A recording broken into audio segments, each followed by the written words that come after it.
You are live here with Donald Kent, and welcome to Donald Kent Arts. I've got a good friend of mine, Nils from Blackbird Music.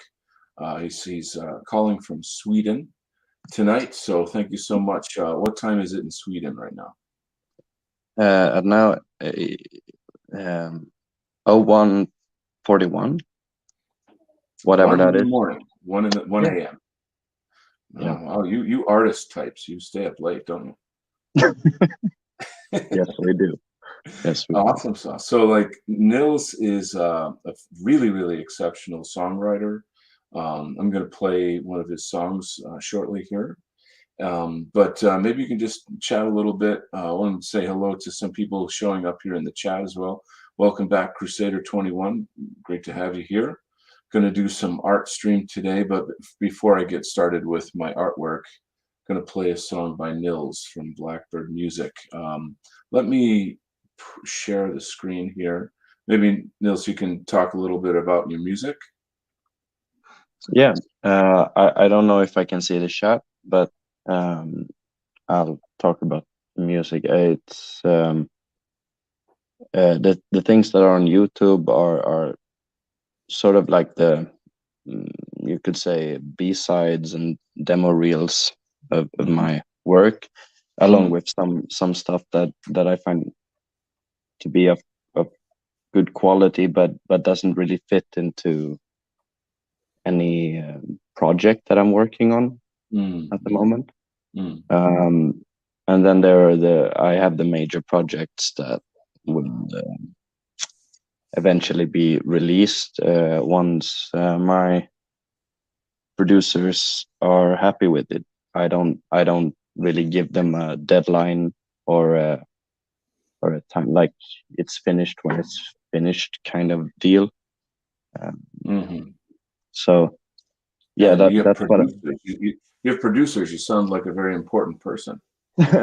Yeah, it's just that I've got no, it's more that I do a lot of stuff, so I have like various people working on various projects with Mm, me. okay. um so I have I'm just my, curious. my Are any of these yeah. paid projects, or are they all creative? One of them is I pay one of the guys to do it. Oh, He's a friend of mine, so he gives me a discount. oh, but okay. but he is working on just the mastering process of one of the projects, and then um, there is there's M and Marcus working on the current project, which they do just because they seem to be passionate about it, Mm, and I'm happy for it because the stuff that they send me, like I send them a bunch of stems and tracks, mm. and what I get in return is like the same thing, but very much more polished, and everything you can hear everything very So, clearly and how crisp. would you describe your music? What style of music do you do? um what is like I knew that was a hard question. That's why I threw you a yeah, yeah, yeah. curveball. But it's I guess since I come from like a folk music background, it Okay. got that folk music vibe to it. But I also experiment a lot with like electronic stuff, and Okay. there's like an indie quality to it, you could say, in some songs. All right. It the pendulum goes from folk to indie, but then there's the electronic aspect of it, Mm, mm, and also um, sometimes I'm into like techno, dance music, and hip hop music. So wow. you've got that as well. You got a really broad range there. Um, Yeah. I give me Well, I'm unsure for if I shared the screen correctly, so I'm going to do it one more time because there's a little trick to it, a little button called share audio, and if you don't click that, it doesn't sound good. So we got you back. I am going to play your song "Jealous Crow" for the audience, ladies and gentlemen. Welcome to my friend here, Nils Weiderberg. Am I pronouncing that correctly? Yeah, sort of. I guess in English that would be Widerberg. In Swedish we call it Widerberg. Vidaberg. Okay. Oh, you're gonna have to teach me, man. I feel like I'm embarrassing myself here. All right, let's do some tunes, my friends. Are you ready?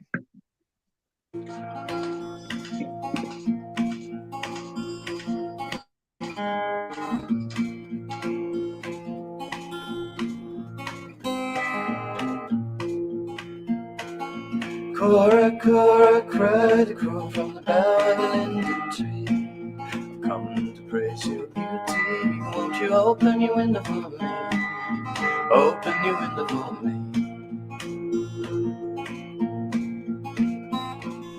Can crow, Cora cried, your words have flattered me. I'll not open my window, for your eyes are jealous scream. Eyes are jealous scream. Then the jealous crow cried, Cora, fast down the chimney she flew. I shed these ragged feathers and steal the beauty from you.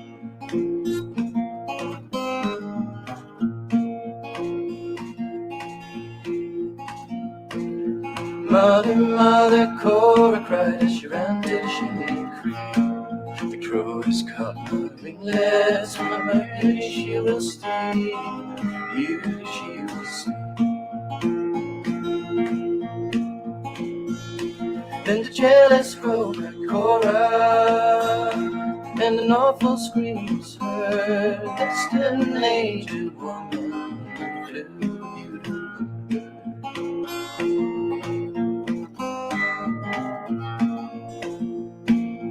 Cora, mother cried, how have you ever been? And who's this aged woman with eyes of jealous scream? Eyes of jealous scream. Mother, it is the crow with eyes of jealous scream. She tried to steal my beauty out of my little wings, beautiful little wings. Then the jealous crow cried, Cora, why do you rob me so? You'll always be a beauty, and I a jealous crow. Then the jealous crow cried, Cora, why do you rob me so? You'll always be a beauty, and I a jealous crow.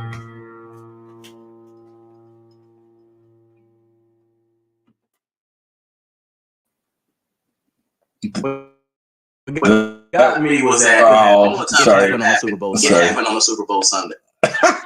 Sorry about that. I hate commercials. They do slip in just when you don't want them to. That was so beautiful until that guy came on and ruined it. But no, I feel like your music's more Yeah, interesting than watching me draw. Maybe we should make this your show if I could just pronounce your name properly. Yeah, Nils Widerberg. I'm gonna have to take some lessons. Let's just work on Nils. That's fine.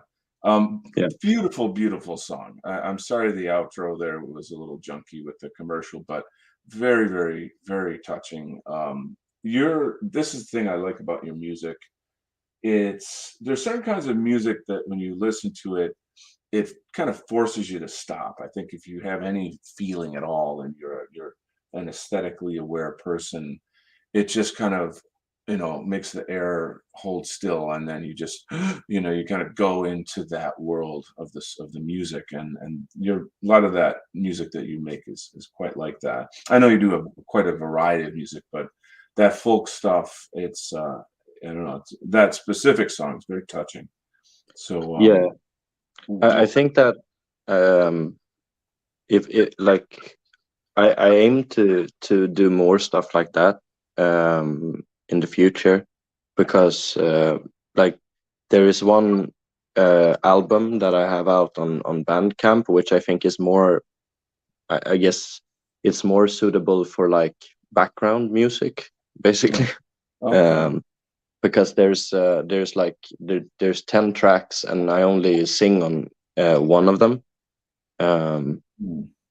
So the the tracks are more, I guess that one and the oldest album which is being mastered with is more, a friend described it as a bit meandering, like it's more like a meditational calming experience thingy. Mhm. And then that's what I've been trying to like sort of work away from in some ways. Like, you don't want all of your music to be just background music. You want that sort of like music that sort of jumps out of you and does exactly the thing that you just described, like sort of grabs your attention.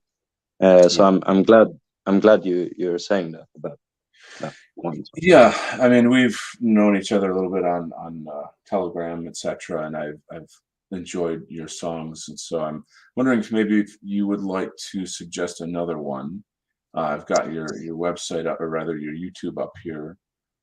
Yeah, like if you want an example of like the like, you could take like the latest thing that I released there is a bit Remain. more like, that's an old instrument, like it was an old instrumental, and then I recorded like some old like vocals for it, but I really like tuned them down and made them like background noise almost.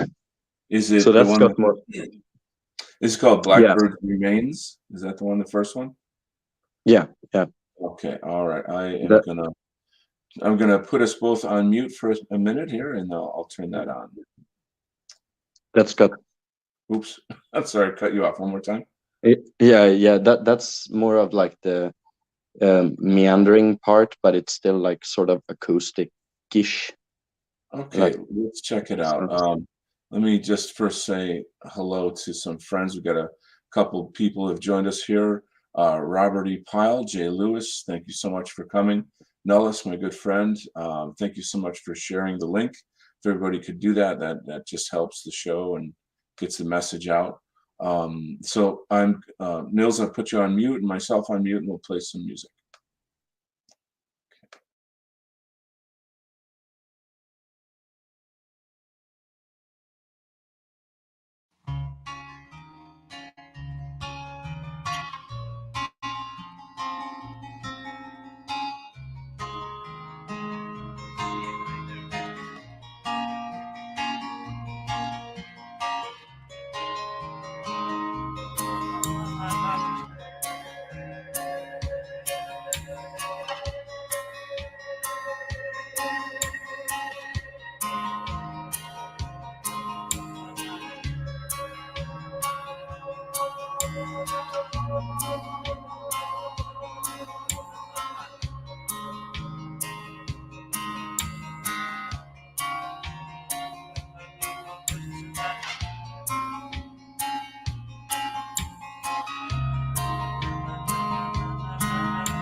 Brother Donald, are you working on something there?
Wow, that was really, really something. Hey, welcome, Luke Mason.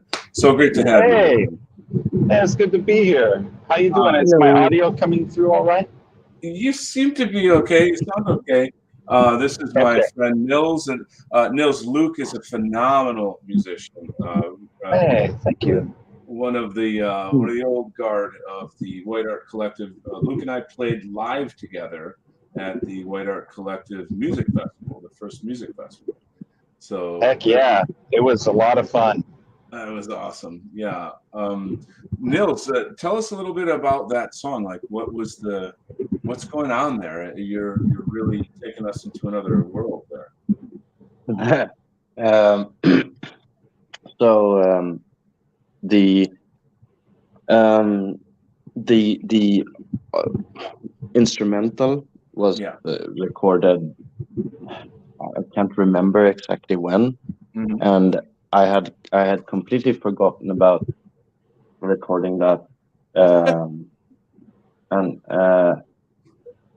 because it was recorded during the same time that I recorded the things that became the one album that I have on Bandcamp, which was during a period where I had like a brutal writer's block, Oh, you those are call it. fun. Yeah. Yeah. So that's why that album is mostly instrumentals and only one song has lyrics, because it's an old song that I just did a new version of. Mm-hmm. But then I recorded this as well, but then I had put it on like a USB drive, which I Yeah. found like a year later, Uh, and I was in the middle of recording music for the album that I'm working on currently, and so I was just having I was like, this sounds really cool, and I wanted to, and I started like to improvise on top of it, yeah. for a few, like probably for like an hour or two, and then after a while you have something that is sort of lyric-ish, uh, that I wrote down and then I sang it, and that's how that thing came to be, and then and then again, once again, I just left it, like the project, and it was a couple of weeks ago I found it again, Mm-hmm. like um, just and I just fiddled around with it, like mixing it up a bit and Mm-hmm. trying to make these, like, because always when you find like old vocals, they sound shit in your head. Okay. Like, so I was like, I'm just gonna put this as like a backdrop to Okay. this track that I actually like, I get it. Yeah. and that became like the finished idea, and also but also I realized that I had like the lyrics written down in my journal. Okay. So uh, and What? I was sort of like fiddling back and forth. I was thinking like, am I gonna, like, because I had rewritten the lyrics to be Yeah. much, according to myself at least, much better lyrics. But I was like, but I had such good feeling on this old version. When I was just in that zone, so I was just like, I'm gonna just use that and try to mix Nice. it as well as Now, I I can. think it would be really interesting to compare like songwriting methods and styles and ideas here, because we have three songwriters, on the Yeah. stream right now. So Luke, what's you're a genius with your music, so like, you're very much other level. What is your whole approach to creating these kind of mini operas that you create with your music? Oh, thanks, man. Well, you know, because okay, for this Prometheus album that I've been working on, since it's based off of a book, Yeah. I've had to base everything off of the lyrics first, so that I make sure that the story gets told. And then from there, I'll go through and I'll try to write riffs or synth parts or piano parts or what have you, or even like some counterpoint stuff. Like I'll try to write something that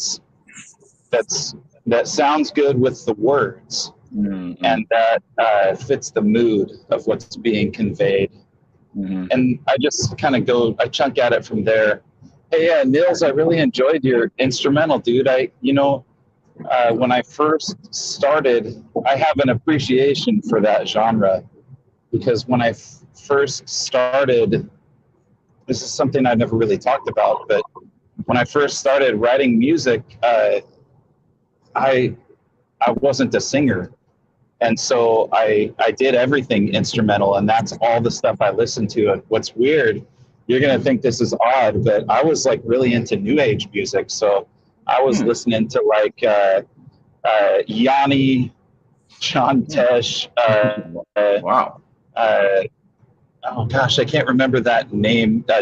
David Lawns. Lots of like Tangerine Dream. new age minimalist stuff. Yeah. Christopher's Dream was like my favorite David Lawns piece. I never would have guessed that, to be honest. Yeah. And then you should even like some jazz and fusion stuff like Spyro Gyra. Oh, that's good stuff, actually. Yeah.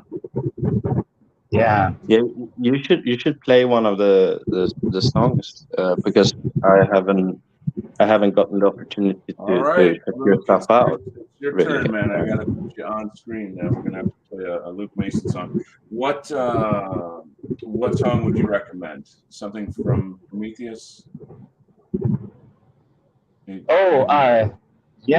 I'm trying to think of which one that might be shorter. Actually, I have like a playlist of instrumentals that are a little bit shorter. Okay. Because a lot of the Prometheus songs are pretty long. Oh, So- okay. Yeah, something that would suit the show. Good question. The song like from me, I always thought it was way too long. If I were to like re-record that now, I would shorten it down by like 2 minutes.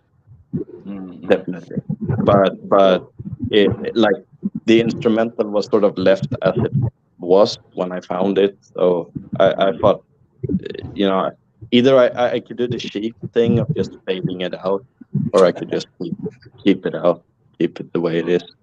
So Nils, I meant to tell you that that song that you just played, I just found it very soothing and calming, and it reminded me, like, it had a meditative quality to it, and it reminded me of some of the music that I was into, like when I first got into songwriting, dude. It was kind of a nice little trip down memory lane for me. Let me interrupt here. Nullis has a question for you, Luke. He says, "Did you ever listen to Mike Oldfield? I really like his music. What's the name of that? There's something Tubes. I know who you're talking about, but I can't remember the name. Mike, Tubular Bells guy. I don't think I've heard of him. No, I never got into him. I did listen to like some Chip Davis stuff, Mannheim Steamroller. I don't know if you're familiar with that stuff. I've heard of them, but if we get the chance, there's this like super cool track that Nullis did from a few, like I did some weird electronic like percussive ideas, and Nullis did like the rest of it. But it's like a super cool track. I really enjoyed it. So if we get the chance, I think we should play that one as well. We'll definitely do that. I'm right now. Shout out to Nullis for making that. That's a cool track. Oh yeah, he's one of our best guys in the movement for sure. Absolutely. So let me put your page on the screen. I don't know what you guys can see from where you're at, but maybe Luke, you can help me pick a song that is not super long. Yeah. Okay. Hold on a second here. We're getting there. You know, I haven't streamed in such a long time that like my streaming skills are getting rusty here. We got. I'm not sure if I'm even at your page here. I've got you on Imperium Arts. Oh, here we go. Imminent Rain. Here's your YouTube. Oh yeah, you could put one of those Grim Earth pieces up. That would be pretty cool. Grim Earth. So that is okay. Should we do battle theme? Yeah, that's a good one. Alrighty. So I'm gonna put you guys on mute, ladies and gentlemen. You are about to be assaulted by Luke Mason's music in battle theme. Hang on a second, my bros. Okay.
Wow, this is like a regular gamer channel now.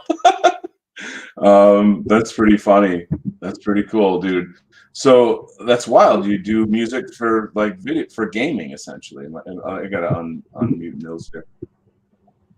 Oh yeah, you know, honestly, I've never really done music for video games before, so I definitely had to lean very heavily on the expertise of the other fellas on the team, the leader, for Noel and Arturi Cavella. Excellent. And yeah, dude, they kind of filled it in where, because honestly, I don't even play video games. So, you know, like I was like, yeah, dude, let me do it, you know, nonetheless, just because I wanted to be a part of it. And Dave was really cool, you know. That's cool. He welcomed me with open arms. And so, yeah, man, yeah, it was a really fun experience. I wish I had more time to like put into it, to be honest, because just the last couple of years, dude, with all the lockdowns and all the chaos it caused in my life, and then, you know, like the separation and all that stuff, and like trying to figure out my work situation. I've just been through a lot of stuff, and I just had to focus on survival. Right. You know? Right. Yeah. Fornell is extremely talented and gifted musician. He's got a show, I believe it's Dungeon Synth. Is that what he calls it? I think it's called Dragon Synth. Dragon Synth? Okay, yeah. It's super cool. Highly recommend his show. You guys can look that up. Fornell Dragon Synth. So definitely, you know, cruise around YouTube and see what you can find there. But I was actually just jamming on the old guitar before the show started. I don't know. I just I had a buddy over last night, and we started, you know, playing some music. So so I started kind of getting back into my own songs. I'm trying to actually not rewrite them, but make it so that it's exciting to perform live. There's like what do you call it? What's it when you go open mic at here, and it's really a very hipster, multi-culty kind of an environment. So I'm almost slightly intimidated to actually go in there. Be like, you know, I can dig it. Like again. No, I don't. They won't expect a thing. That's the thing. So anyway, I might have to fight my way out, but anyway, no. Might Yeah, so I don't know. I'm just entertaining the thought of possibly doing that. Just to have a little fun. I would encourage you to do it because honestly, like it's probably at a bar, right? Well, it's like a coffee bar. It's a unique kind of thing. Oh, okay. Yeah, I think that unless you are really trying to be super explicit about your lyrics, Sure. I think most of it just kind of flies over people's heads. I would probably agree with that. There's a certain People don't listen to lyrics, man. wow. So I should just mumble then, maybe? I'll just mumble. Actually, that is a perk that we have in like Sweden and other. At least if you're performing lyrics in English and you're in a non-English speaking country, Right. you can like mumble half the words and people still find it like they don't know what the fuck is going on. Well, it's funny because like when you sing in English, you sound like an American. Like I'm amazed at how like. God, Apparently I do. I've not really. I don't ponder that. Like that was actually crippling for me in the beginning of my music endeavor when starting to writing in English, because as a Swede you're thinking like, oh man, I'm gonna sound like a Swede, and you after a while you're just like, so what, Well, what's wrong with sounding like a Swede though? Exactly. I just having a Swedish accent for me is it's part of who I am. Of course, yeah. And then apparently sometimes I sound like an American when I sing, but singing has a tendency to sort of neutralize accents in some cases.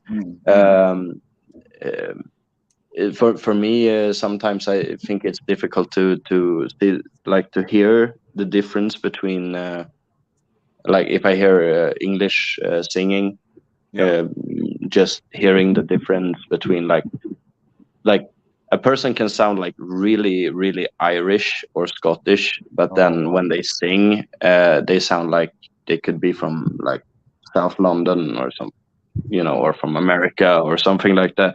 Like it neutralizes the accent a bit, and the same thing goes for the Swedish accent, I think, and that's why it sometimes comes across as American. Yeah. I thought you were from like Virginia or something. I was really surprised, Yeah. Go ahead. The British people have said the same thing. So they there is something to this American niche sound to it.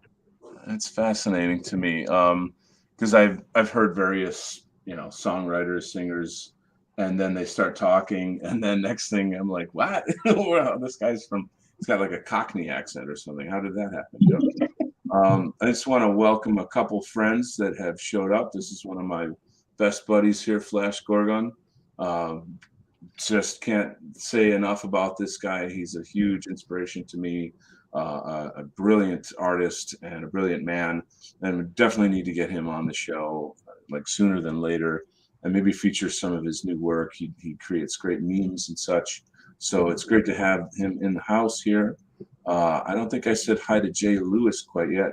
He's got a question. Where do you even start with fingerstyle guitar? Is there a certain picking pattern you learn first, or what? Yes. That's a nice short answer. Yes. No. I would say yes. There is like different levels of complicated picking patterns. The wonderful thing about learning picking patterns is that like that was what really like made my guitar playing take off, was to stop focusing so much on like the chord hand, where you the chord shapes are easy to learn, but then how you play those chords, like either if you're a strumming guitarist, which I'm not as good of a strumming guitarist as I am a picker, because some are really rhythmic and they're like ching ching ching ching, ching, you know, you got that. Yeah, I'm a more of a rhythm guitarist myself, to be honest. Yeah, and that I think that's super cool. It's like it's much louder in usually. Picking is lower in volume, but also like you have to sort of memorize the pattern. And you start with a very simple pattern that might be just with two fingers, like the thumb and your pointing finger. Also, Like, start off slow and then speed up gradually, you know. yeah, not just about speed as well. It's about consistency as well. I say, like it's a rhythm to it, like just having like that with your fingers sort of nailed down with and also the thing that is different with finger picking patterns to strumming, like hard strumming, is that you don't have to use all the strings all the time. You can start off like I did, start off like just using like very like just, you know, you have 6 strings on a guitar, you just have to pick the like 3 of them. And you can make something sound really good with just 3 strings, and then you can like sort of expand and add more strings and complicate the patterns over time. What I want to know is how does Luke Mason shred so hard? That's what Well, shoot, you know, I was still kind of thinking about the fingerstyle guitar. There was a time for me when I got really into classical guitar, and I found out the hard way that I'm not a classical guitarist, but it really did. It improved my playing big time, like especially knowing where the notes are on the fretboard. And I do use like some of those. I don't use them for metal as much, but I don't know. Like when I used to do acoustic stuff, like and write songs, I would use some of those finger picking patterns that I learned in classical guitar in order to make my rhythm parts more interesting. So I think like learning the main riff from Dust in the Wind is like a good start, because it's basically like what is it, like a Travis picking kind of a thing. Well said. Yeah. That's a good way to start. And one thing I'll add as well with fingerstyle picking is that once you've learned the pattern, the beauty of it is that you can apply it to any chord. So like the pattern is like you learn it once and you know it forever, and you can use it over, basically you can make the chord progression as complex as you want or as simple as you want, because the pattern of your picking doesn't really change. So learning that makes like the basic chord progressions very, very interesting very quickly. So it will stick with you because you can apply it to any weird chord you want in the future. So that's why I really like it in that sense, that, you know, it like I believe that the strumming / picking hand is more important than whatever chords, you know, because you know, you can have the basic few chords that you use. You can have a song, you know, for me, I have no problems with songs that are like, you know, 6 minutes long that only uses 2 chords, but like the picking and strumming can be interesting enough to change those. Like it's almost harder. It's more impressive for me if you can take 2 chords and make those 2 chords interesting for 6 minutes. Wow. You know, than having like a 3-minute song with like 15 chords. who cares? Like, you know, that's just me. That's my like that's how I approach it. At least, Right. like if you can make those two chords really like that comes from like bluegrass and folk music and stuff. That's how they work around it. Yeah. And it's some of the hardest music to ever play. I can't even play bluegrass, but I love it. But it's amazing how they can just take two chords and make them into a world of difference. No doubt. Let's see. I've got a question from Flash. He asked what I'm doing, and I'm inking the first page of my graphic novel. The graphic novel is about 124 pages long. Just today finally finished the whole thing in terms of the storyboarding and the writing. And now I have to transfer all of it over to paper where I sketch it out in pencil and then I ink it. This kind of page right here, it's got all kind of like mechanical stuff on it, so it's all rulers. It's like eating broken glass. It's not fun. Inking this stuff it's like math. It's just really, really technical.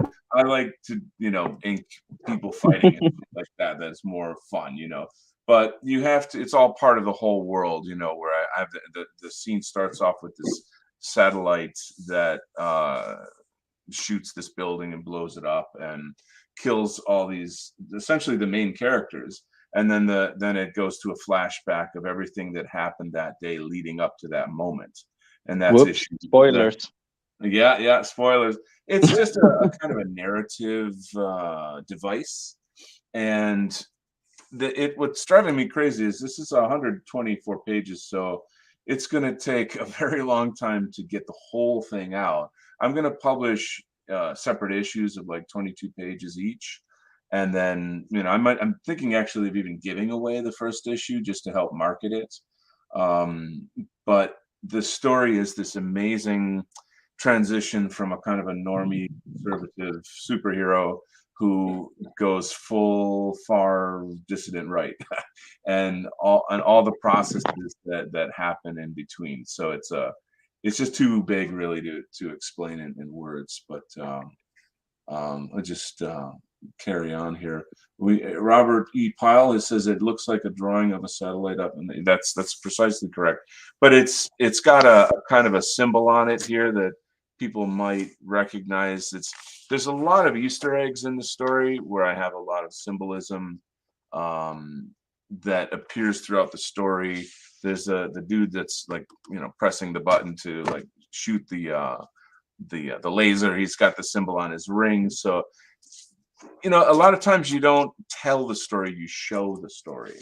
You allow people to put it together. That's kind of what's cool about film and comics, is that you're visually piecing together the story, right? I think that's what we like a lot about movies, Yeah. But yeah, I won't give away spoilers per se. I'm not going to go full on like this happens, But at the same time, it's like, well, how do you market a book without telling people what's what's going on? So that's always a challenge.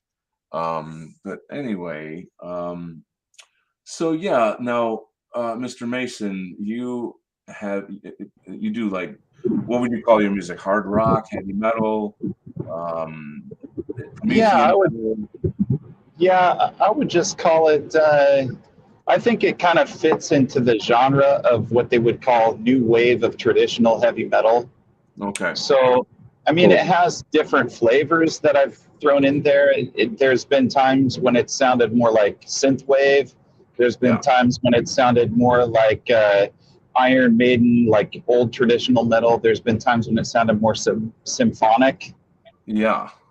And times when it sounded more like progressive metal. So, wow. But I think all that stuff still kind of fits into like the traditional metal category, because a lot of the traditional bands were doing a lot of that kind of stuff before it became popular. And the other thing is I like that traditional metal's making a comeback. There was years there, and I don't mean to rip on anybody. I'm kind of an opinionated jerk when it comes to music. So just a disclaimer, like I've never really been into like the screaming vocals where the screams try to replace the melody. I always thought screaming is like a cool sound effect. You know. Yeah. But the way I see music, I see it as like a reflection of nature, and nature is a hierarchy. And for me, the hierarchy of music, melody is king. And so I just don't think it really makes a lot of sense to try and replace the melody with a sound effect. So there was like years where that was going on, and that was the only thing that was going on in the metal scene. And I was like a weirdo because I still wanted to sing, you know? Right. If I could say something there, I think that's admirable, just because I think that for a long time now, ever since probably like early 2000s, the end of the 90s or something, I think that people have been very, very focused on rhythm in like as above melody. Absolutely. And rhythm is cool, and you know, always necessary in some sense, like it's a framework for melody to shine. But I think that if you return to, if you're bold enough to bet on melody, is very cool, because I sort of miss melodic music as well, even though I do like rhythm, and I do like groovy music. I think melody is much harder to do. Like as a musician, I would say just generally, like yes, you can get to a certain point of grooviness that is like, this is as groovy as it gets. But then there is like melody is different, because it unlocks something that is much more I would say, to me, otherworldly, you could say. Absolutely. To me, I guess the way I would put it, since I'm kind of like I'm into paganism and occultism and all, like magical stuff and psychology. I guess to me, like melody is like the most magical part of the song. Like it's the part of the song that if you stripped everything else away, you would still recognize the song. Yeah, definitely. But I would say that there are exceptions to that rule. In that that's like, true. Yeah. Like sometimes, like you have a song that just starts with a groove, a drum beat, for example, and the first 5 seconds of that drum groove is so recognizable, because the sounds of the percussion is like, and you're like, oh my god, I know what song that is, before the melody even starts. Like Walk This Way by Aerosmith. Yeah, exactly. Or like everyone knows it's everyone knows a track like that. Everyone knows a track like that like goes and it's like and everyone's like, yeah, I know that song. Yeah. As soon as you said did, I knew that song right away. Yeah, exactly. And then you have songs that might start completely different, like starts with a melody, and you know it. But I think that again, like melody is definitely, I would say, the more, you could say, like in a way, the more sophisticated part of it, because like especially in modern music, because there are like multiple programs, drum machines, and like easy to use technology that you could just program rhythm, and you'll have like the grooviest shit ever in like 5 seconds.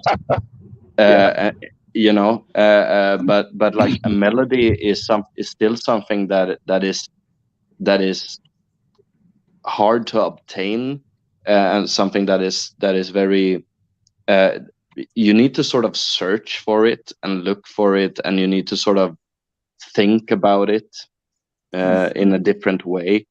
And those two I mean, I think that the best music has the best of both worlds. I'm sort of a centric in that sense, you could say. I think that like if you got a good groove with an awesome melody, then you're solid. hitting the sweet spot. Yeah, because you know,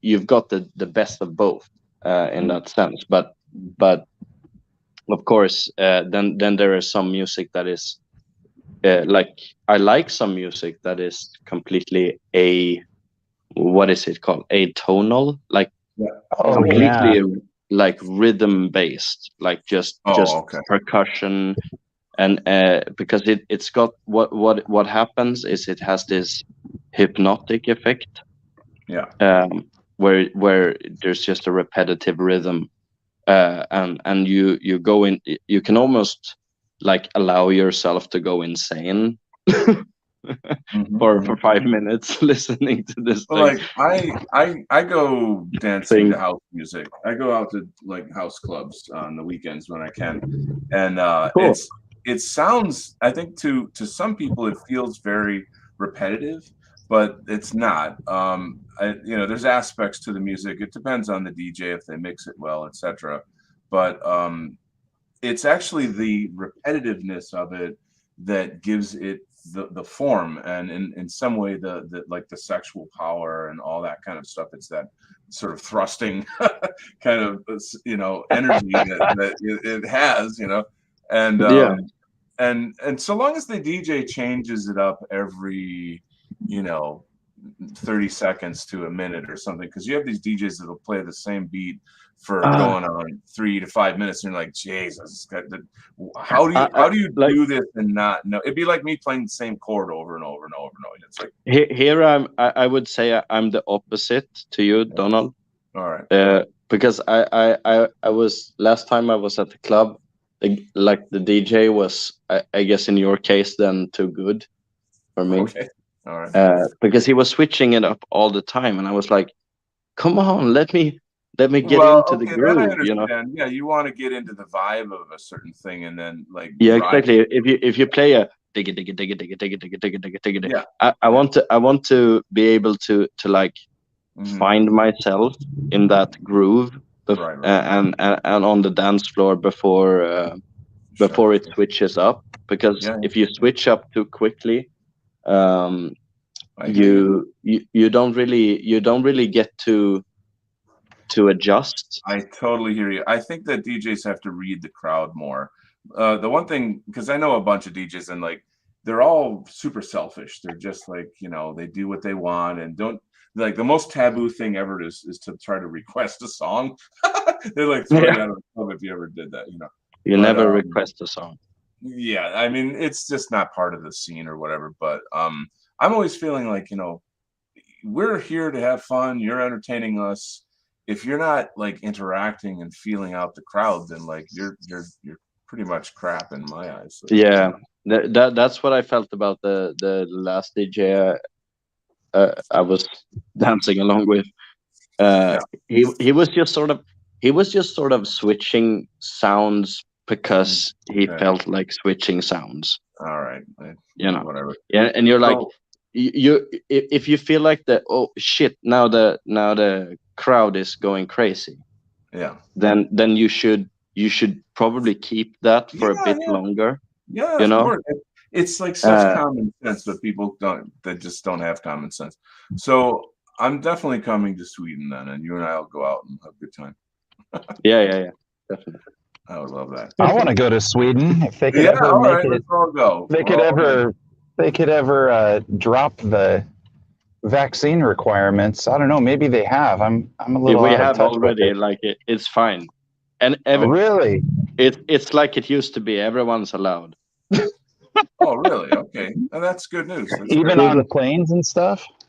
Probably, like like from what I've heard, like my mom just went to England and back, and there was Oh, okay. like, and she hasn't taken a single vaccine, Good. Nice. so that was no problem, apparently. Good. Oh, dude, we are so back. Yeah, we're so back. Yes. Yeah. I have a situation. I can't get into the details too much, but in my personal life, there is an institution that is requiring someone close to me to show proof of vaccination in order to get into this institution. And it's total BS, right? So I contact them and I give them a mouthful about like how unconstitutional this is, and here's the science. And I mean, I'm talking essentially with the state. It's like a proxy of the state.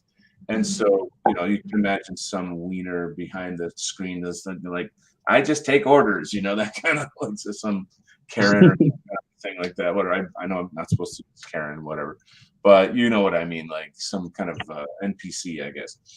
And I actually spoke to my lawyer about it, and he was explaining to me that these institutions, they're huge. They have, multi-million-dollar institutions.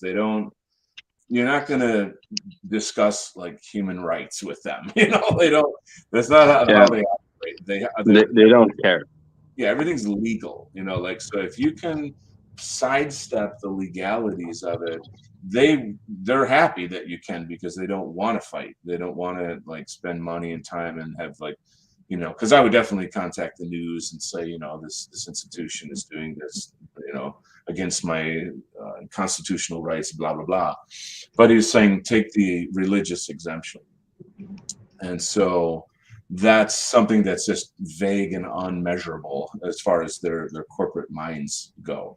So that's now I'm researching, like, what is, what does a religious exemption to vaccines look like, So let's see if there's any interesting comments in the chat. We got Mr. Budgie Burger is with us. Welcome. This is an old fan of my channel here. Bo Diddley can play one chord for a fortnight, and it works. Well, there's something there. I think it's largely because we're listening to his voice, and we're like feeling the blues and all that. We got Mr. Flash is back. Let's all go to Sweden, find a cool fjord, and have a Viking party by the fire. Let's do it. I love that.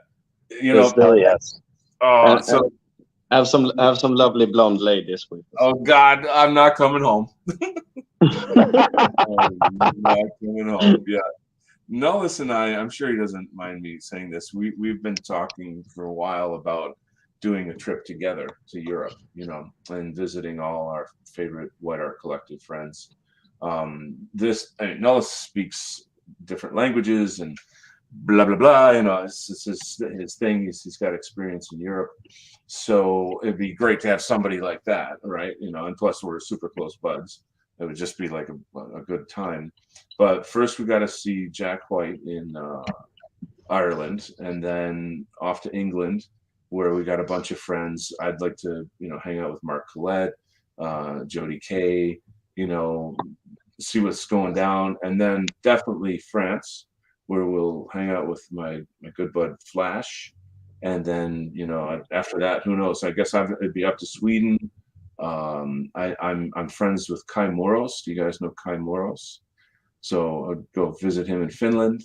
But yeah, man, I'm afraid I won't come back, which is maybe not a bad thing. I don't know, but yeah, you'll get stuck somewhere. Yeah, I've always wanted to go to Europe, dude. I've just felt it calling me. It's tough. I know. I mean, I have a son to take care of, and this is kind of like his time now, where I have to get him ready for, shoving off and getting his life together. So I'm in a whole other kind of state of life. Bring your son. Yeah, I mean, I've actually said, like, hey, when you graduate, that'd be a neat father-son trip to go to Europe, and he's like, "Yeah, I definitely want to go, but not with you." You figure like you're like 18 or something, and you graduate high school. You're And it's so like, I don't savage. yeah, it's like, how am I gonna meet girls with my dad hanging around? What the hell? Well, you're not gonna hang around when he, you know. He's gonna be competing with me, is what he's gonna be doing. So Maybe he'll need someone to show him how it's done. hey, yeah, we got Hey, next level of learning here. But yeah, it's Europe is a big dream of mine. Most people know I lived in Asia for 5 years, and that was a whole other period in my life. And all of my attention now is on, us, our movement, white positivity, saving Western civilization. Deep, profound love of Europe, the motherland. As an American, especially, there's a profound feeling, a longing that I have to go and reconnect. I'll host you guys if you come to Sweden. That'd be freaking awesome. That'd be freaking awesome. Yeah. Hell yeah, Cool. offer accepted, bro. Mm-hmm. Cool. Yeah. That would just be fun for me. Oh man, I know we'd all have like a super blast, especially with Jack White. We would be knocking a few back, and having a good time. Getting the microphone would be like on ready, like we need to jam. Oh God, we could have our own little White Art Collective traveling circus, it'd be like pretty cool, a bunch of musicians and so, this, that, and the other thing. I have another friend who is going to be jumping on soon, CG. He's a buddy that runs a show. He's going to be mad at me. I can't remember the name of the show slipping my mind right now, but it's about it's called the Warcast. He's a military dude, and he does military analysis and such. I was on his show. The guys had me on a while back. So he'll be on in I think 5 minutes and shoot the shit with us or whatever. So that'll be cool. I'm gonna keep drawing here a bit. I'm gonna give you guys the mic and let you tell us something interesting. I would say if you have the time, I play the track that Nullus made from. Okay. Well, I need to know the name of it then. It's called I think it's called like Microcosmic on Nullus channel. Maybe Nullus can tell us what it is in the chat. Welcome to Corey Bell. Good to see you there, buddy. It's super Hey guys, cool. I'm sorry to cut it short. I got a jet. I got to work on some stuff before I go to bed. So very, very great talking to both of you. Thanks for y'all joining. have a good night. All right, God bless. Take care, Talk to y'all. you later. Bye-bye. You too. Bye-bye. All right, so I'm gonna search the song you're talking about. Can you tell me the name again? Nullus. They named it something really complicated. Nullus, and it's called like Microcosmic 128 or something. All right, I'll see.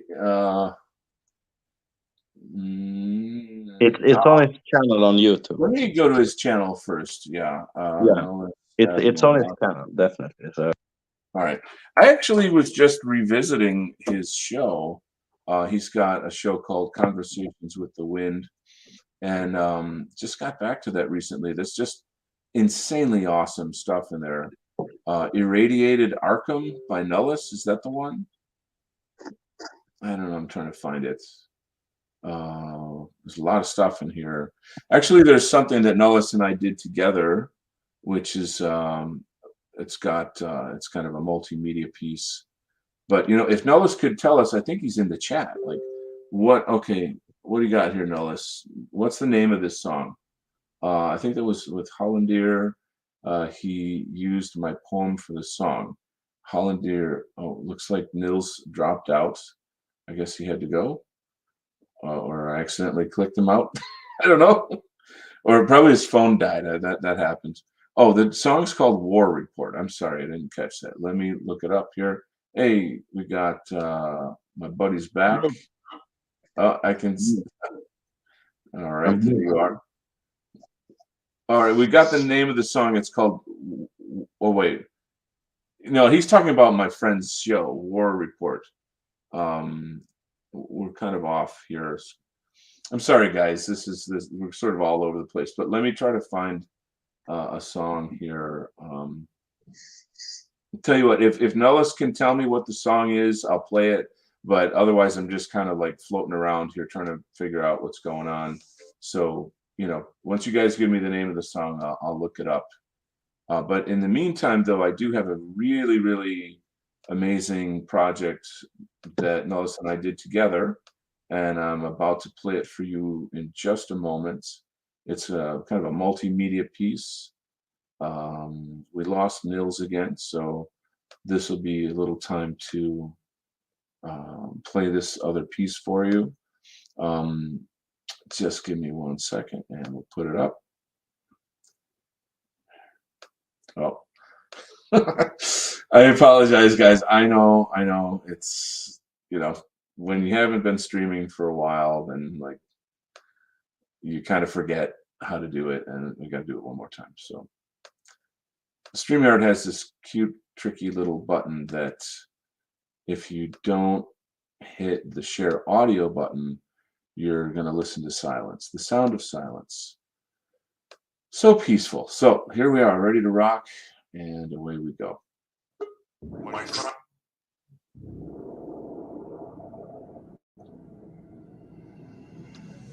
Righteous Contempt, written on St. George's Day, 2022. My father is dying. I am paralyzed. My mother is crying. I am stigmatized. My love's petrified stare, we are traumatized. Dear God, my deepest prayer, my trembling baby, my son, my destiny. Disjointed spires swing, steeples perforate, dissonant church bells ring, lost souls resonate. Malevolence obscures, technocrats sedate. Remorseless saboteurs promoting Satan, dead civilization. Faceless masks ridicule, grotesqueries cheer, voluptuaries drool on bullhorns of fear. Warping our perception, sociopaths leer. Riots, revolution, treacherous shepherds, Pharisaic bastards. Cormorants devour in public spaces, rootless bugmen cower in networked cages. Collaborators spew disruptive phrases. The dragon awakens. Armies of garbage. Civil wars and carnage. The vile basilisk seethes. Human sacrifice. Unbaptized hordes reel, corrupted by vice. For my son, my daughter, I will pay the price. Save us from this slaughter. St. George the Slayer, vanquish God's betrayer. Golden trumpets bellow, beams of light cascade. Righteous contempt echoes, calling for crusade. He draws his blessed sword. I embrace its blade. I swear to you, St. George, I will end this fight to crush all parasites.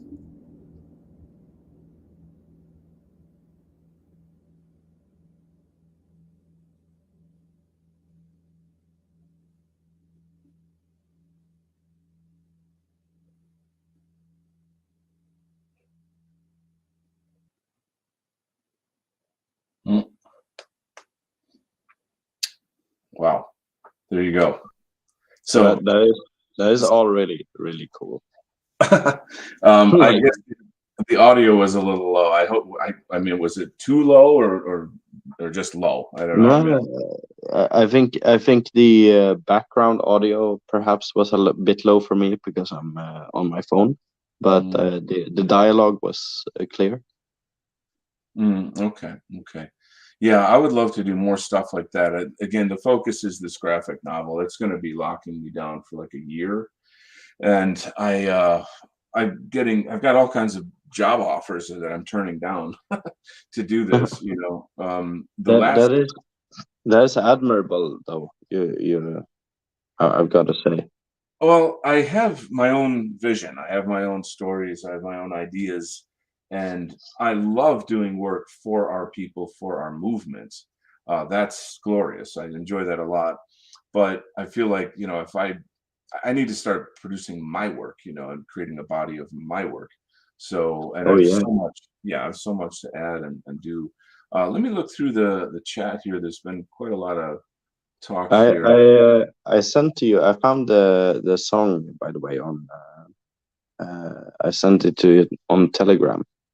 So Okay, let me see if I can. I'll hook that if up. if you find a decent spot to play it, then go ahead. Yeah, I was just looking through the chat a little bit at some of the comments, but let me open Telegram and see what I can find. Can you describe the video a little bit for me and give us a little head, like, you know, just a sense of what it is?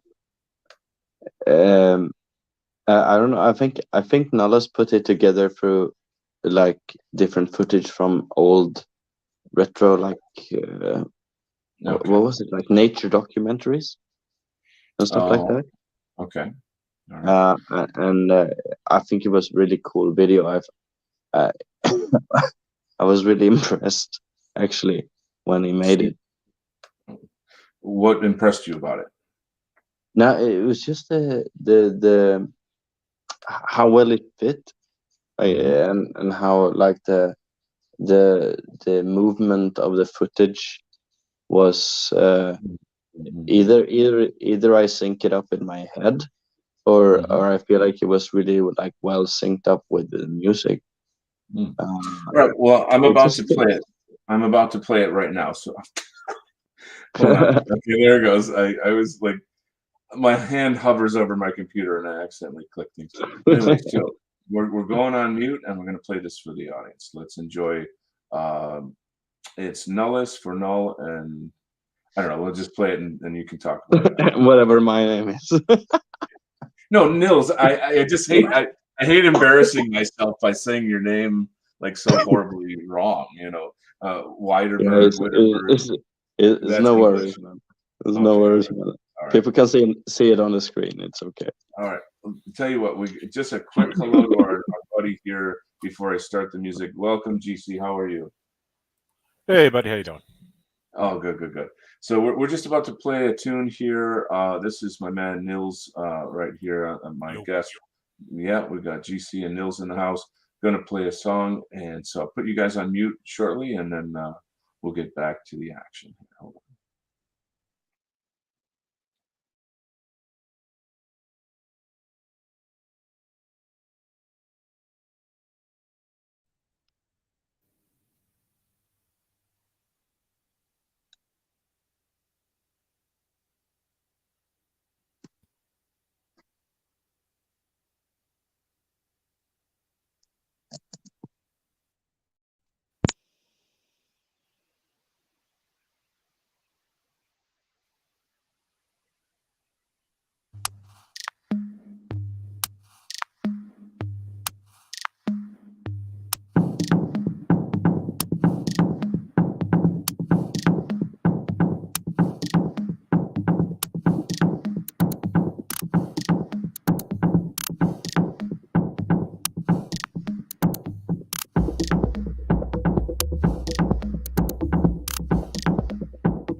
Wow, that was hot. It was very nice.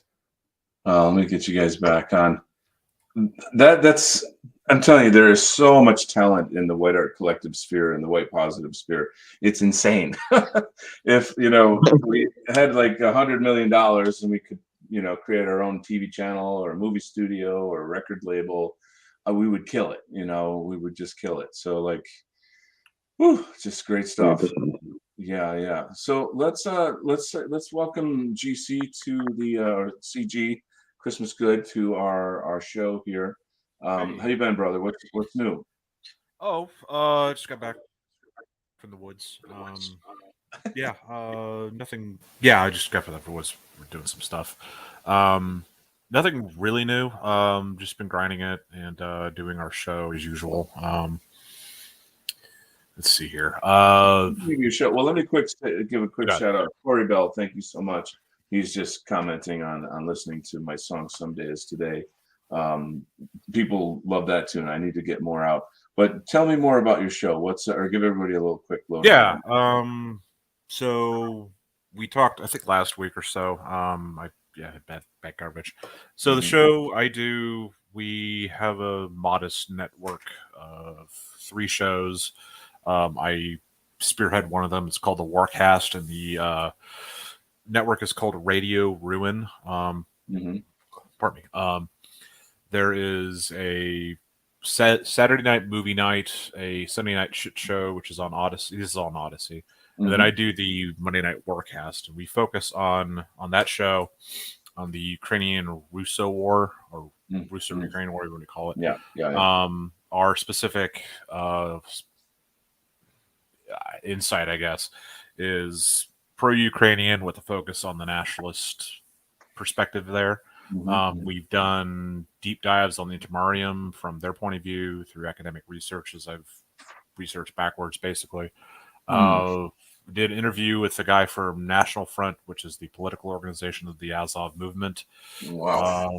What else? Let's just back up a tiny bit, because I'd like to learn more. What is the Azov movement? What are their What's their ideology? Okay. Yeah. Okay. See, I'm still learning about it. It's a very to their detriment, I have to say, and everyone I know that looks into this is the same thing. They do not translate many works into English. Let me see if we can find their website. Their publishing house is called Orienteer. Okay. Yeah, it's they have a lot of works on Ukrainian nationalism. Some of their thinkers. They have a book called Natiocracy. It's kind of their I don't know. I'd say it's more the cornerstone of their ideology. Okay. Basically, it's how to put it. The Intermarium is kind of a major facet of it, though.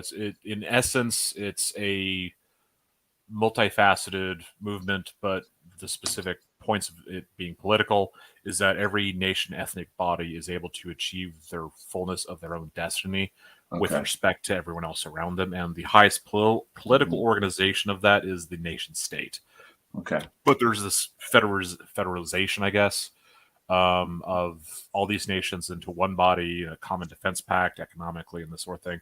Kind of think of it like Guillaume Fay's Archaeofuturism, where they talk about every cultural body having its own political organization or political structure, I guess, right?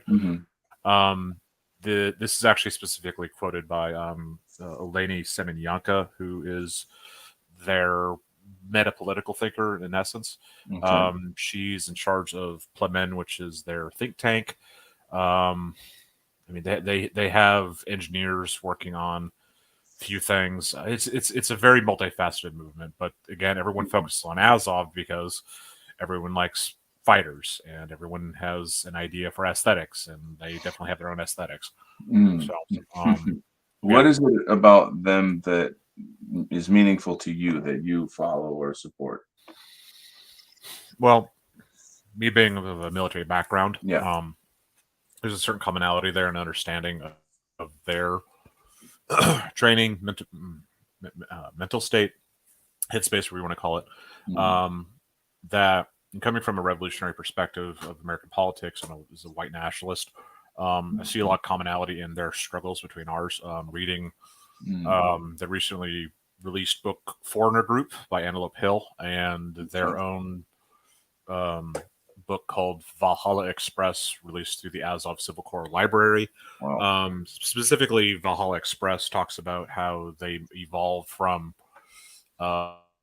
Apache network of I don't know, like-minded kin through affinity groups.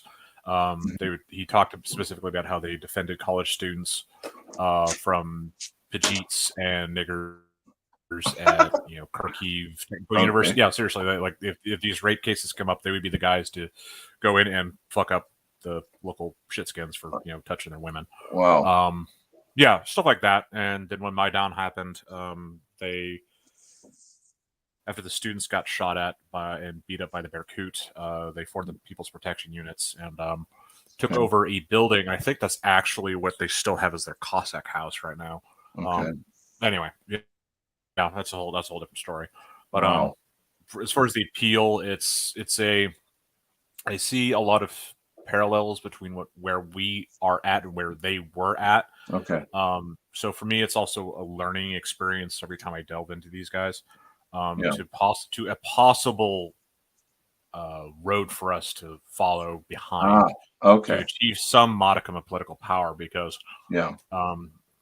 they have achieved that. They have a not so successful political coalition, which even they admit, because they were very immature when the 2019 election happened. They didn't get much for as far as like representation in their Duma.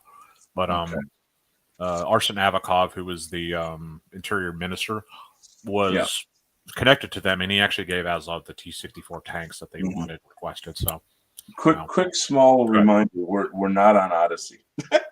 So, pardon my language, but yeah, it's okay. As far as language goes, it's YouTube. YouTube. I'm sorry, I'm used to being able to speak my mind. It's such a, how do I say? I got in a lot of trouble recently for using that word. I wouldn't really call it trouble. I just think that it's good for our community to have discussion about like what really is free speech and like how the N-word is. It's a sort of a, I don't know. It's like an electric fence around white people that like we're supposed to be robbed, raped, and murdered, and not say that word. You see where I'm going with that? It's like, to me, it's like it's a cruel. I mean, it's not a word that like, I guess is just sort of a good word or a normal word or something. It's a word that it fits a very specific demographic, and blah, blah, blah. I don't go far into that, but at the same time, it's a word that sort of splits the public into two groups. It splits into two groups. How do you mean? It splits into two groups. The people who are allowed to say it and people who are not allowed to say it. Yeah. And it's used as a tool in that sense, to both for the public, like in an everyday space, to discern who is allowed to speak and who is not allowed to speak. Right. And also used as a marker for who is the enemy and who is not. There you go. Yeah.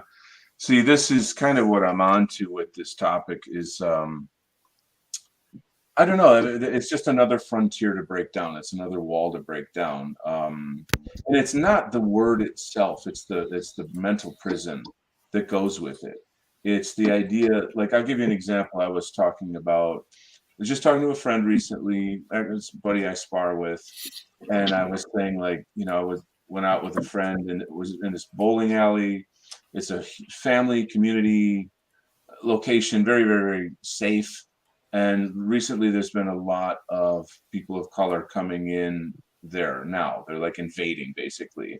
And then sure enough, one big black dude just like went after some white guy and started screaming at him like insanely, don't touch me, and blah, blah.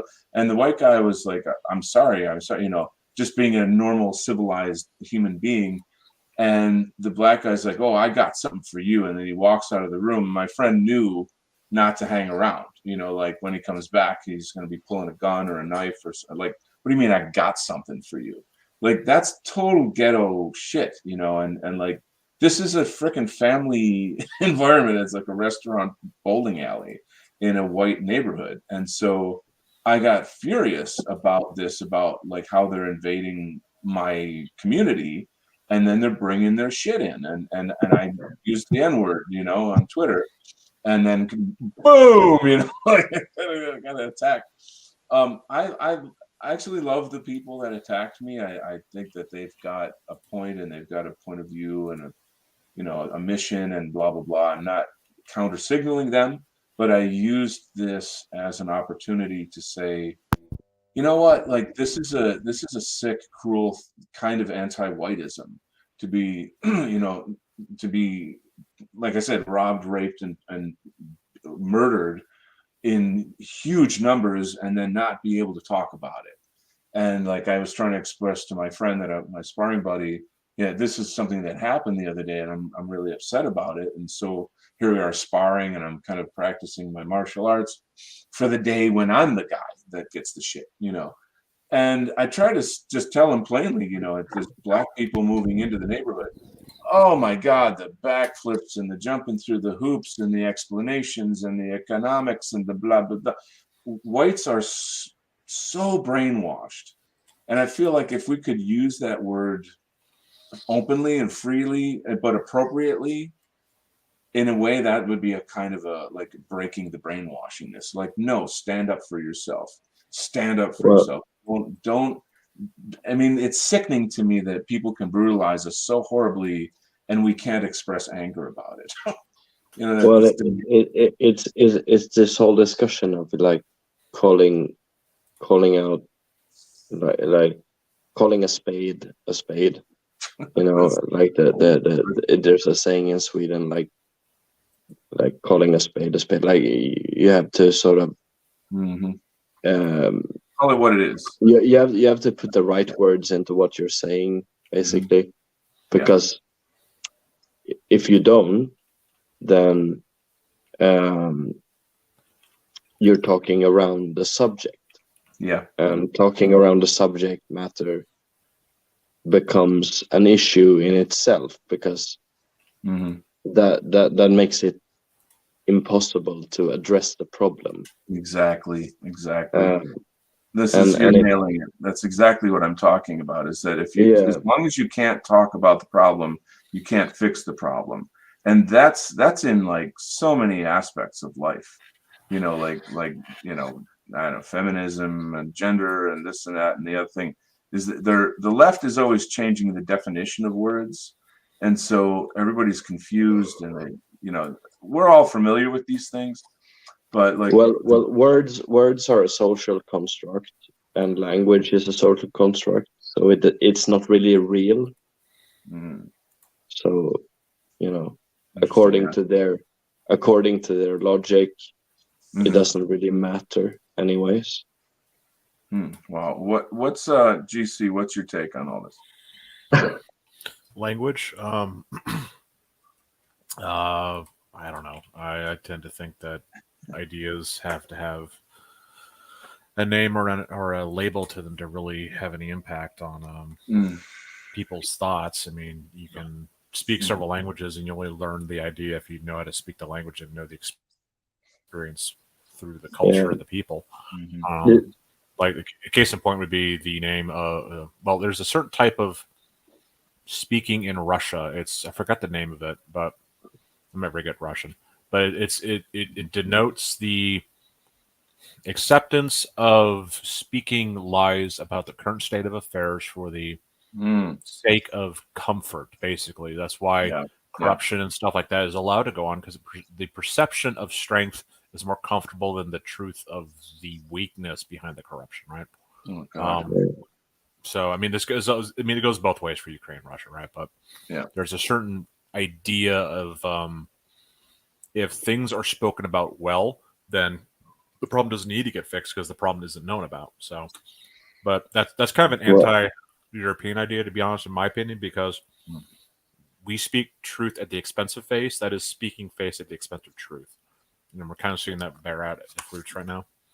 Yeah, Yeah, I go think that the morale of the people involved is very much dependent on the language that is used.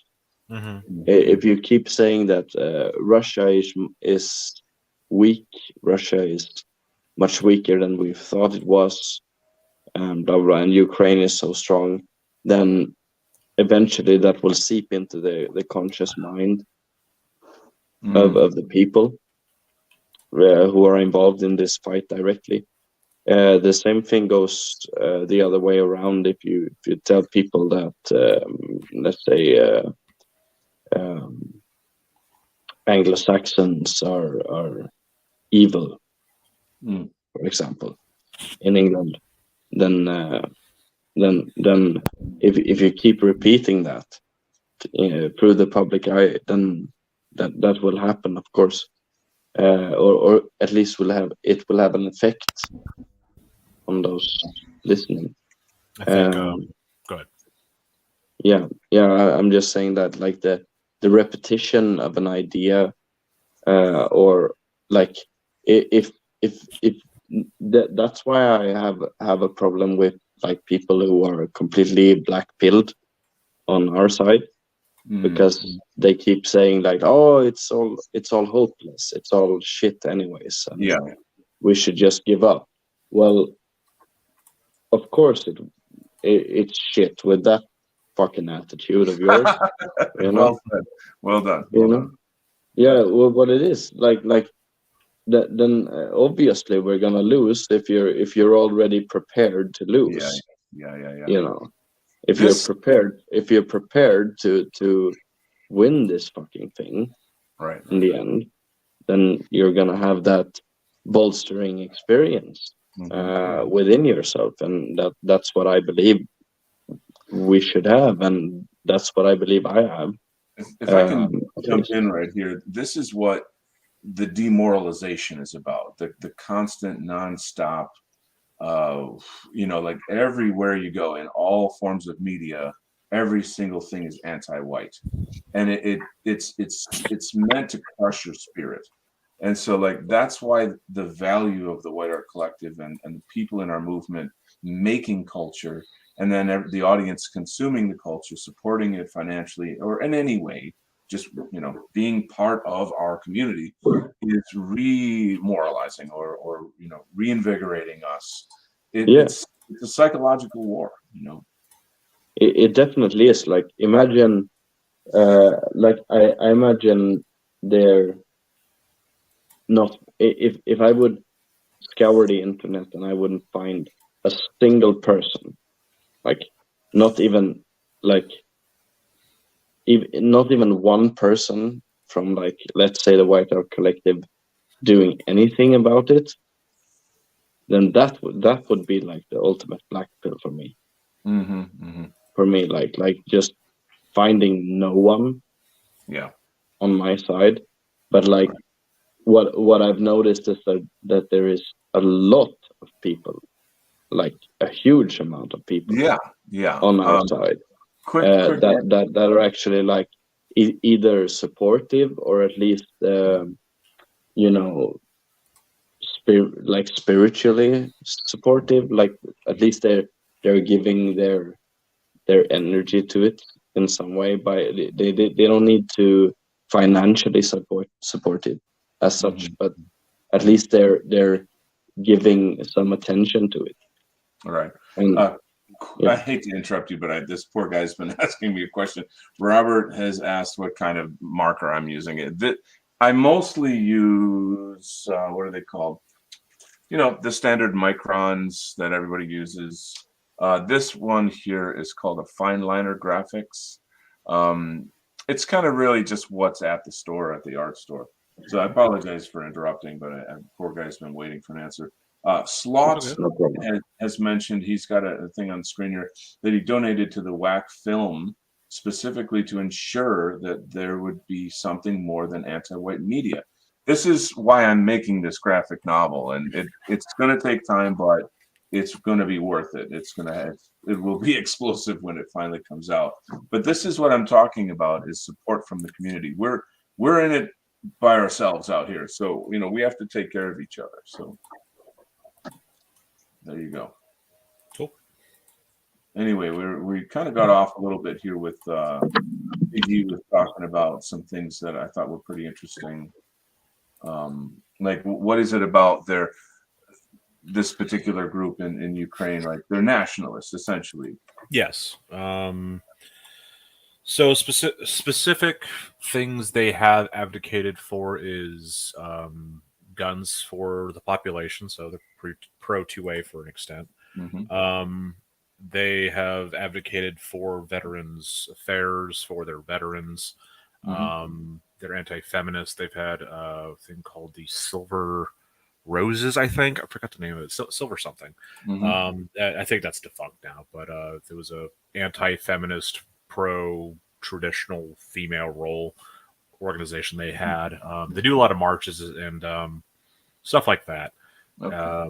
But I mean, it depends on what you want to talk about, because they have media, they have an engineering group. I'm trying to actually bring up my notes here. What does Russia think of them? In terms of, like, are they the main? They think they're. I mean, they say what they think about them every day. Like, they're Nazis, they're fascists. They're stuff Okay. like that. I mean, Okay. And like, go on. They are all the bad things. They're all the bad things that they use to legitimize their cause. yeah. Basically. And I mean, to my understanding, Putin is just as much in the pocket of Israel as Zelensky. Am I right? Okay, so that's an interesting evolution though right now. So recently, there in the last 2-3 months, there was a UN vote to what was it? It's something about the Palestinian or Israel settling into Palestinian territory, right? The Ukrainian lobby, but group in the UN actually sided with the Palestinians over Israel.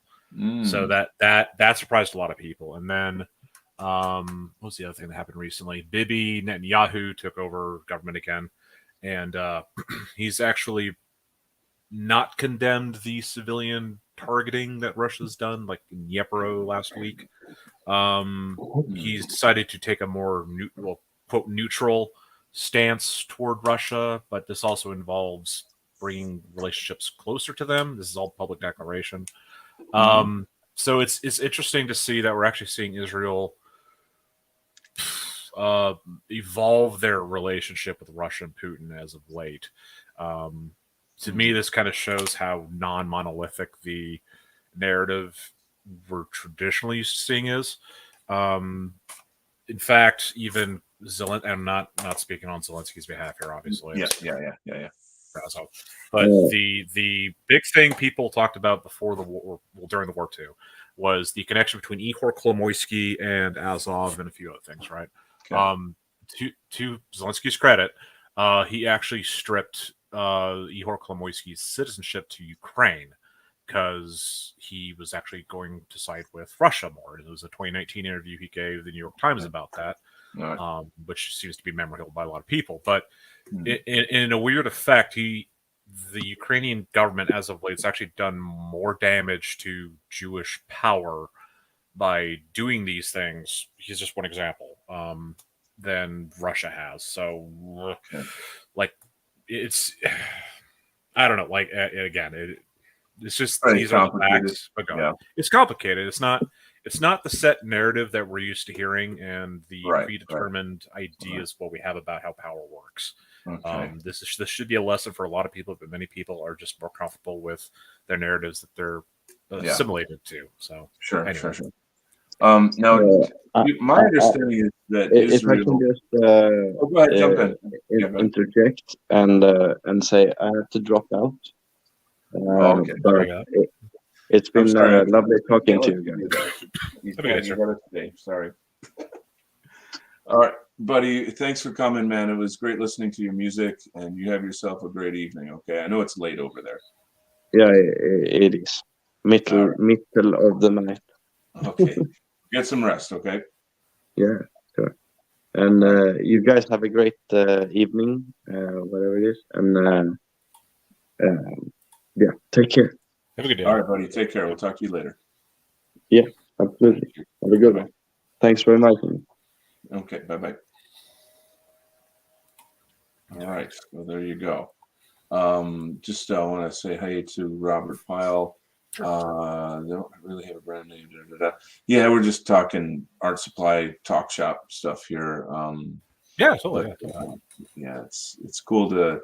I like to interact with the chat a lot during the show. No, yeah, the host of my show does the same thing. Yeah, it's cool. And if anyone has questions for my man here, then knock him out of the park. Yeah. I am, and I say a subject matter expert, but I spend so much time studying this shit. Probably one of the better English speaking references about it at this point. Well, it seems like, yeah, I mean, because what's the news going to do? They're not going to they're not going to any time whatsoever to the so-called enemy that they're trying to create. Yeah, the guy I found for the National Front Contact, he was actually interviewed by Vice, but they actually deleted his part of the interview because it was one of those shotgun interview things where they get pieces from everybody. Managed to find his social media, and then they deleted it after I fucking found him. Wow.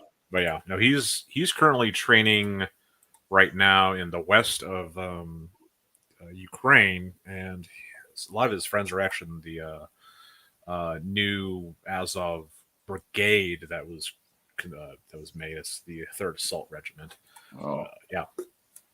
So it looks like, I mean, President Biden, fake President Biden. Yeah.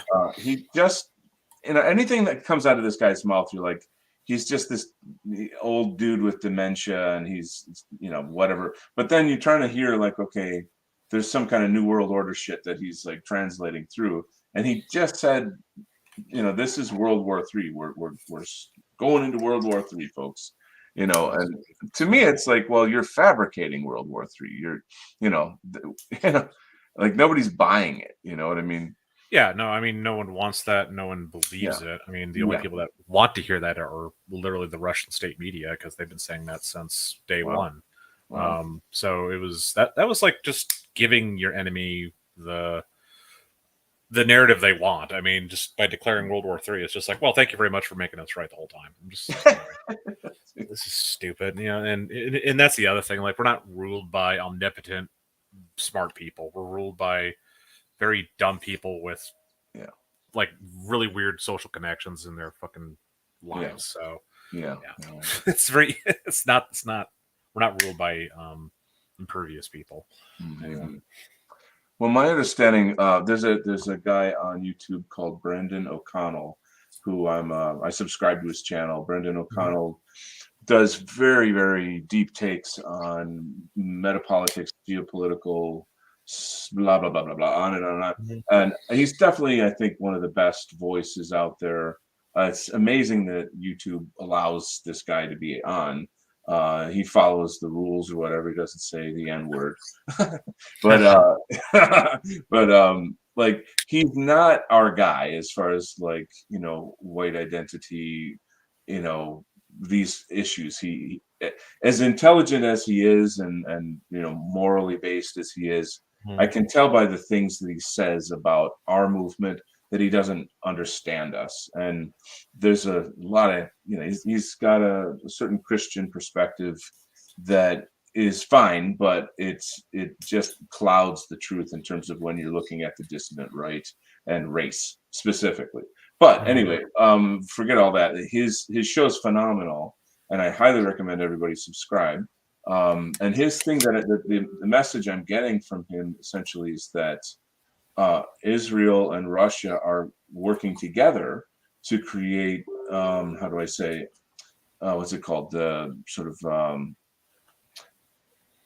Eurasian global order, if you will. They want to move everything over there, destroy America, move it over. Of course, Israel has the Greater Israel Project, where they want to take over, Iran and parts of, say, that general region and control the oil there, etc. And of course, they want American blood, to like we Americans are supposed to stupidly go in there. But of course, with the military being filled with lesbian Latinxes and just cross dressers and shit, like that would just be throwing them into a meat grinder. But I don't know. What's your take on the Eurasian hegemony concept? Okay, so that was another thing we did, is a deep dive into Putin's Putin. Anyway, no, it's been a long day for me. But no, Putin's referendum speech on the annexation of the occupied territories. There's so much to talk about, because there are avenues of how they break down their messaging to certain audiences, though. Let me see if I can find this again. Actually, it should be in the old PowerPoint I did for the show. One sec, let me just bring it up here. Well, do you think that there's any truth to that? That they're trying to set up a Eurasian? Yes. Okay. So their end goal is, how to put it? The foundational point for Putin is that he wants Russia to be a world power, right? Sure. They don't feel safe unless they are projecting power over their immediate neighbors, basically. This is something that's repeated by all their other nations around them. Russia's very belligerent towards all their neighbors. Can't seem to find that for some reason. Anyway, the reason why is because, well, at least the theory is that because they live on the Eurasian plain, they have no defensible territory, and given the numerous invasions from the Teutonic Knights, the Mongols, the Huns, the Polish-Lithuanian Commonwealth, I mean, take your pick. It's very hard to defend Russia from any real army, right? They have to extend their borders all the way to the Pacific, because it's nothing more than just, what was that type of forest out there? But anyway, it's the temperate forest out there, right? And all the way out to the Siberia, all the way past the Lake Ladoga is in Finland. I'm sorry. Anyway, there's a lake past there and out to the fucking Sakhalin Islands, and then the Carpathian Mountains out there, right? So they need these defensible areas to defend themselves, supposedly. But that's the geopolitical survival mathematics there. The other reasoning is that the fourth political theory, and people are going to, Sergei Dugin is like, no, the ideas of Dugin are very well documented at this point, permeating through his own public speeches. This means that the opportunity that they're seeking in the Russian state is the multipolarity of the declining American hegemony in the world, and that's just a matter of fact. I mean, I think most people can acknowledge that, even pro-Western NATO types. The American power is being challenged by many regional actors. A good measurement of that is like naval power, where Britain, America, and kind of Russia were like the few people that had like carriers, right? But you got countries like Italy. Britain finally has a carrier again. France, Russia has a busted one. China has 3. India has a carrier now too. Like a lot of, I think Brazil has one too. But this projection of sea power is a manifestation of state aspirations, basically. So with all these extra battle groups around, that threatens, I didn't say threaten, it could threaten. There's a potential for the breaking of American global trade, right? And just as a historical point of view, the only times when Europe was really flourishing economically is when they had global, like, total trade dominance over the Mediterranean. It would be the Greeks, the Romans, the Christians. That's why America going to destroy the pirates in Libya. What are those pirates called? I forgot the name of them. But going over there and doing that was so important, though, because then you had this rejuvenation in the Industrial Revolution, and then all this trade was free. It was no longer contested by the Muslim pirates there. Anyway, so when America inherited the global sea lanes from the British Navy, they basically passed the crown over to the American Navy by keeping the was it freedom of navigation, sea lanes open, they're able to keep the hegemony of global trade under the auspices of the American Navy, also in a sense. So that's why, like, China is, in bringing this down to a regional point as an aspect of this multipolarity. China threatening Taiwan would threaten, I think, 1/3 of the world's trade goes through the Straits of Singapore, something like that. It's a lot, right? It's not the majority, but it's a lot. If they shut off the sea lanes going down, I'm sorry, the Straits of Malacca. I'm sorry if I'm remembering that right. Anyway, but they threaten the South China Sea, and not to mention the strategic assets in Taiwan, which is the semiconductor industry. That would affect the globe, right? And that's a threat to American power and to global trade and everything else like that. So, but then Russia does wisely see that as their opportunity to inject themselves into an opening vacuum to solidify their hegemony for the next 100 years, at least locally in the Eurasian sphere. But as far as, I'm sorry, did that answer your question? I feel like I got off. Yeah, well, you helped me like focus on my drawing for a good while. So yeah, I appreciate that. I know it's like a jungle of information. Everything is tied to something else. Yeah. And it just goes on. It's hard to explain one idea without talking about the other attachments to it. It really is. Yeah, it's. I mean, it could be neat to take questions from the chat. All three people that are watching right now. But Sloth says Russia appears to be trying to constantly branch off the same anti-white trunk promulgated across the northern hemisphere. I wish I had that graph. I'm gonna keep looking for it. Well, okay, so that goes back to the messaging we talked about. Like I have to talk to my host here. Okay. But yeah, so the messaging they typically target at the global south is exactly what you expect to hear from I don't know, Antifa, basically, that, the West was a colonial power. They exploited you. I mean, there was just this last week, I mean, the French left Mali and Burkina Faso. There was a thing, I think it was on RT, it was some Russian outlet. Wagner Group is actually back to operating in Burkina Faso and Mali. And they played it up saying, well, we liberated you from the French. You no longer have colonialism of a European power, right?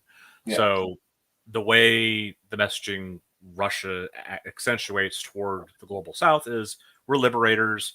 Russia has always been a leader of anti-imperialism because we used communists and anti-colonial fronts. The West is seeking global domination, all this stuff. And stuff like that. I'm sorry, I did find the graph here. I'll just explain here. So the Russian domestic audience, they say, it's kind of weird, like the Russian domestic audience and the American Anglo nationalists is kind of messaged the same way. They say Ukraine does not exist.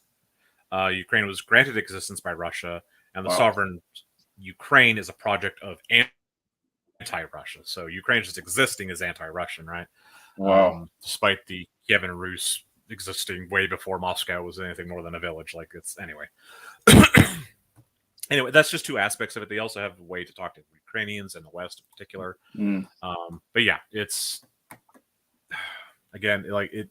There's several messages, and to say it's one thing is not exactly how we think either. They'll change their messaging to garner the results they want from the audience they're talking to. Whereas with us in the West, we'll speak from our own inner virtues and try to extol that upon people as our truth, right? The truth Russia's speaking is depending on the audience and what they want to get out of that audience. It's about what they can get out of people. So I think that's also probably just a strategy of sorts. It doesn't reflect upon Russian people themselves, but I'm speaking of the Russian state, though, in this case. So... Well, I guess from the American perspective, it seems essentially like, how do we get out of this mess? It's more like, to me, I feel like the Biden family's got its fingers in the pies real deep, and we're just sort of like being dragged along for the ride, and we had, like, I don't think any American sees how this. Well, that's a stupid thing to say. There's my neighbors have Ukrainian flags up, and they're just kind of republic cards. They just think whatever they're told and that kind of stuff. But I don't see that Americans in reality really see any connection to, like, what do we have to do with Ukraine? How does it affect us? How does it affect us? Okay, well, let me start from our circle and then work outwards, right? Being white nationalists, we should have, and this is a frustration I've had with our movement, unquote. We should have solidarity with any group of people, especially other nationalists, or specifically white nationalists, as they advocate themselves as being, to have the right of sovereignty against any nation, whether it be West or East, invading them. I agree. Basic talking point, but somehow a lot of people forgot about that. Yeah, I agree. Right, yeah. So them being invaded should set every white nationalist on the side of the Ukrainian side there, in my opinion. But how does it involve the normie American? It would be hard to say that Steve Blowjob, whoever, and is a truck driver, right, is really affected much by it. But the fact that the global South, again, really depends on the grain exports of Russia and Ukraine, means if people start starving in Africa or in South America again, you're going to start seeing more migrant caravans. And if they start running out of food, they're going to come north. And he's going to have a more competitive labor market because you got, shit skin number 3, pardon my language again. Yeah, that's fine. I don't think shit skin's all that bad. Okay, yeah. So them coming to compete with his job too. So if there's a stable, peaceful, food-producing Ukraine, that instability will not exist. He won't have to worry about this happening now. But also, there's another factor that people are starting to notice is actually there's a lot of white refugees coming from Russia also and Ukraine going to Tijuana specifically. They're coming across the border illegally to seek refuge. And as white nationalists do, I think I don't think we can argue this either. It's like, defend the white refugees. Like, talk to your local Ukrainian or Russian diaspora and see what you can do to help and volunteer. Whether it's like helping out with a little bit of money or church or a job or, in some cases a house if people have the space for it. I would say that it's important for people to understand that. But again, as far as like the normal American is concerned, why does it affect the normal American is that if Russia is no longer a competitive player, would make things more stable for the American government, and that's bad in a weird way. Like we want the opportunity to change things on our own terms, but I don't know. Like it's also looking at it from a United States American government perspective. They're not losing a single life. They're spending, God, not even 10% of their budget over in Ukraine, right? Just even the DoD budget, and they've gutted like $250 billion assets of Russian hardware. Now, mind you, they got a shit ton of storage, right? But a lot of their best modern shit's all been busted. Ukrainians have destroyed several of their strategic bombers. They sunk the Moskva, which was a major fucking deal. A few other things. Like the U.S. government isn't really risking any lives, especially after the fucking disaster that Afghanistan was. But they're making themselves stronger at the expense of the Russian state at this point. I would also say them being Christian would be a major reason why right-wingers in America would probably want to help defend Ukrainians. But you got people like Tucker, who is just straight up lying about how the Ukrainian state is attacking Christians, and I'll explain that. Wow. So his angle was that Zelensky is attacking Christians because they're arresting priests. The details are what matter in this story. This is playing off American ignorance of the Orthodox Church. So in the particular case of Ukraine, they are broken into the Ukrainian Orthodox Church of the Kiev Patriarchy, and then the Ukrainian Orthodox Church of the Moscow Patriarchy. Now, the early 1990s, the Patriarch of Constantinople, and this is specifically his title, granted the Ukrainian Orthodox Church the right to exist, basically, right? And this pissed off the Moscow Patriarch Kirill, because that was a blow to his influence, because there was one less nation and all those parishioners that weren't giving money to his patriarchy. So fast forward to this era now. I'm just going to say the Moscow Patriarchy at this point, because I don't need to say the whole thing. The Moscow Patriarchy composes of only 4% of all Ukrainians, whereas the Kiev Patriarchy composes well over 50%. So you're talking about a minority of Orthodox Christians in Ukraine, but then there's been, and we actually talked about this on our show. There was one guy who was arrested. It was like 2 weeks ago. We talked about this. This one particular priest was arrested in Severodonetsk, in the Luhansk Oblast. He was sending information up the chain about troop dispositions, artillery spots, and troop concentrations of Ukrainian troops while he was behind Ukrainian lines. He got arrested recently and charged, I think, for like 10, 15 years for basically passing on information to the enemy who was invading his own country. And these are supposed to be his fucking like his lay people, right? And he's passing on information to the invader, basically. That's the details in the story. It's not, the satanic Zelensky government going after Christians. It's like, no, these guys were passing on information in artillery positions. Spots for artillery to hit people. Yeah, with Russian artillery. So that's what I meant to say. Sorry about that. Yeah, and people died. Like it's been no bones about it. Like this guy was literally killing people. So anyway, that's what I find really what it is sad about the whole thing. Yeah. And just as a personal note, it's kind of disturbing to me seeing how uniform the messaging has been on the American right about Russia. And I don't know what that means, because I don't have any like firm evidence, but the uniformity of the moral stance of people seeing Russia as a moral good and not as a moral evil, I find troubling, because I can understand people not liking the United States or Russia. Like, I totally get that. Yeah. But to say after this point, after their deliberate targeting of civilians in Mariupol, the drama theater there, after Bucha, Sumy, it's all like case upon case upon case of them targeting civilians in their anti-white rhetoric. I don't see how anyone could really stand beside them at this point. Wow. That doesn't mean, again, like, I'm supporting NATO or anything else like that, because people have a weird binary about morality, right? Where you support you talk down one, then you must support the other. Like, no. Yeah. Zelensky is a fucking little, Jewish manlet faggot. Yeah. But he hasn't done 1/10 of what Putin's done to Ukrainians, right? Okay. Yeah. That's anyway. Wow. Sorry. No.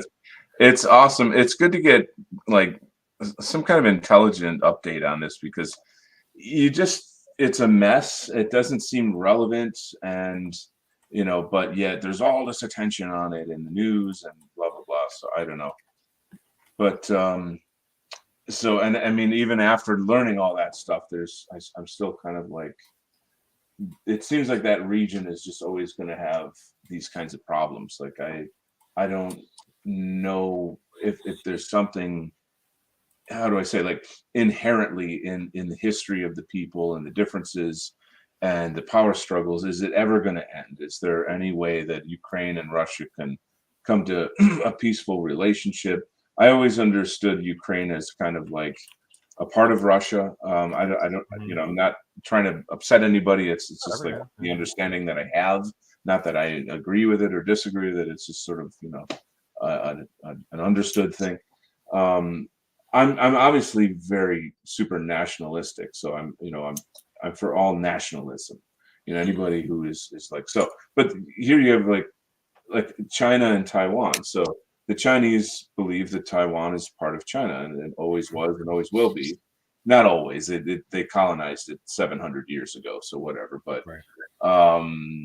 and whereas and I lived in Taiwan, I know the way it is, and They have their own government, their own money, their own military. When they have earthquakes and hurricanes, what have you, typhoons, China doesn't send any money. They don't send any help.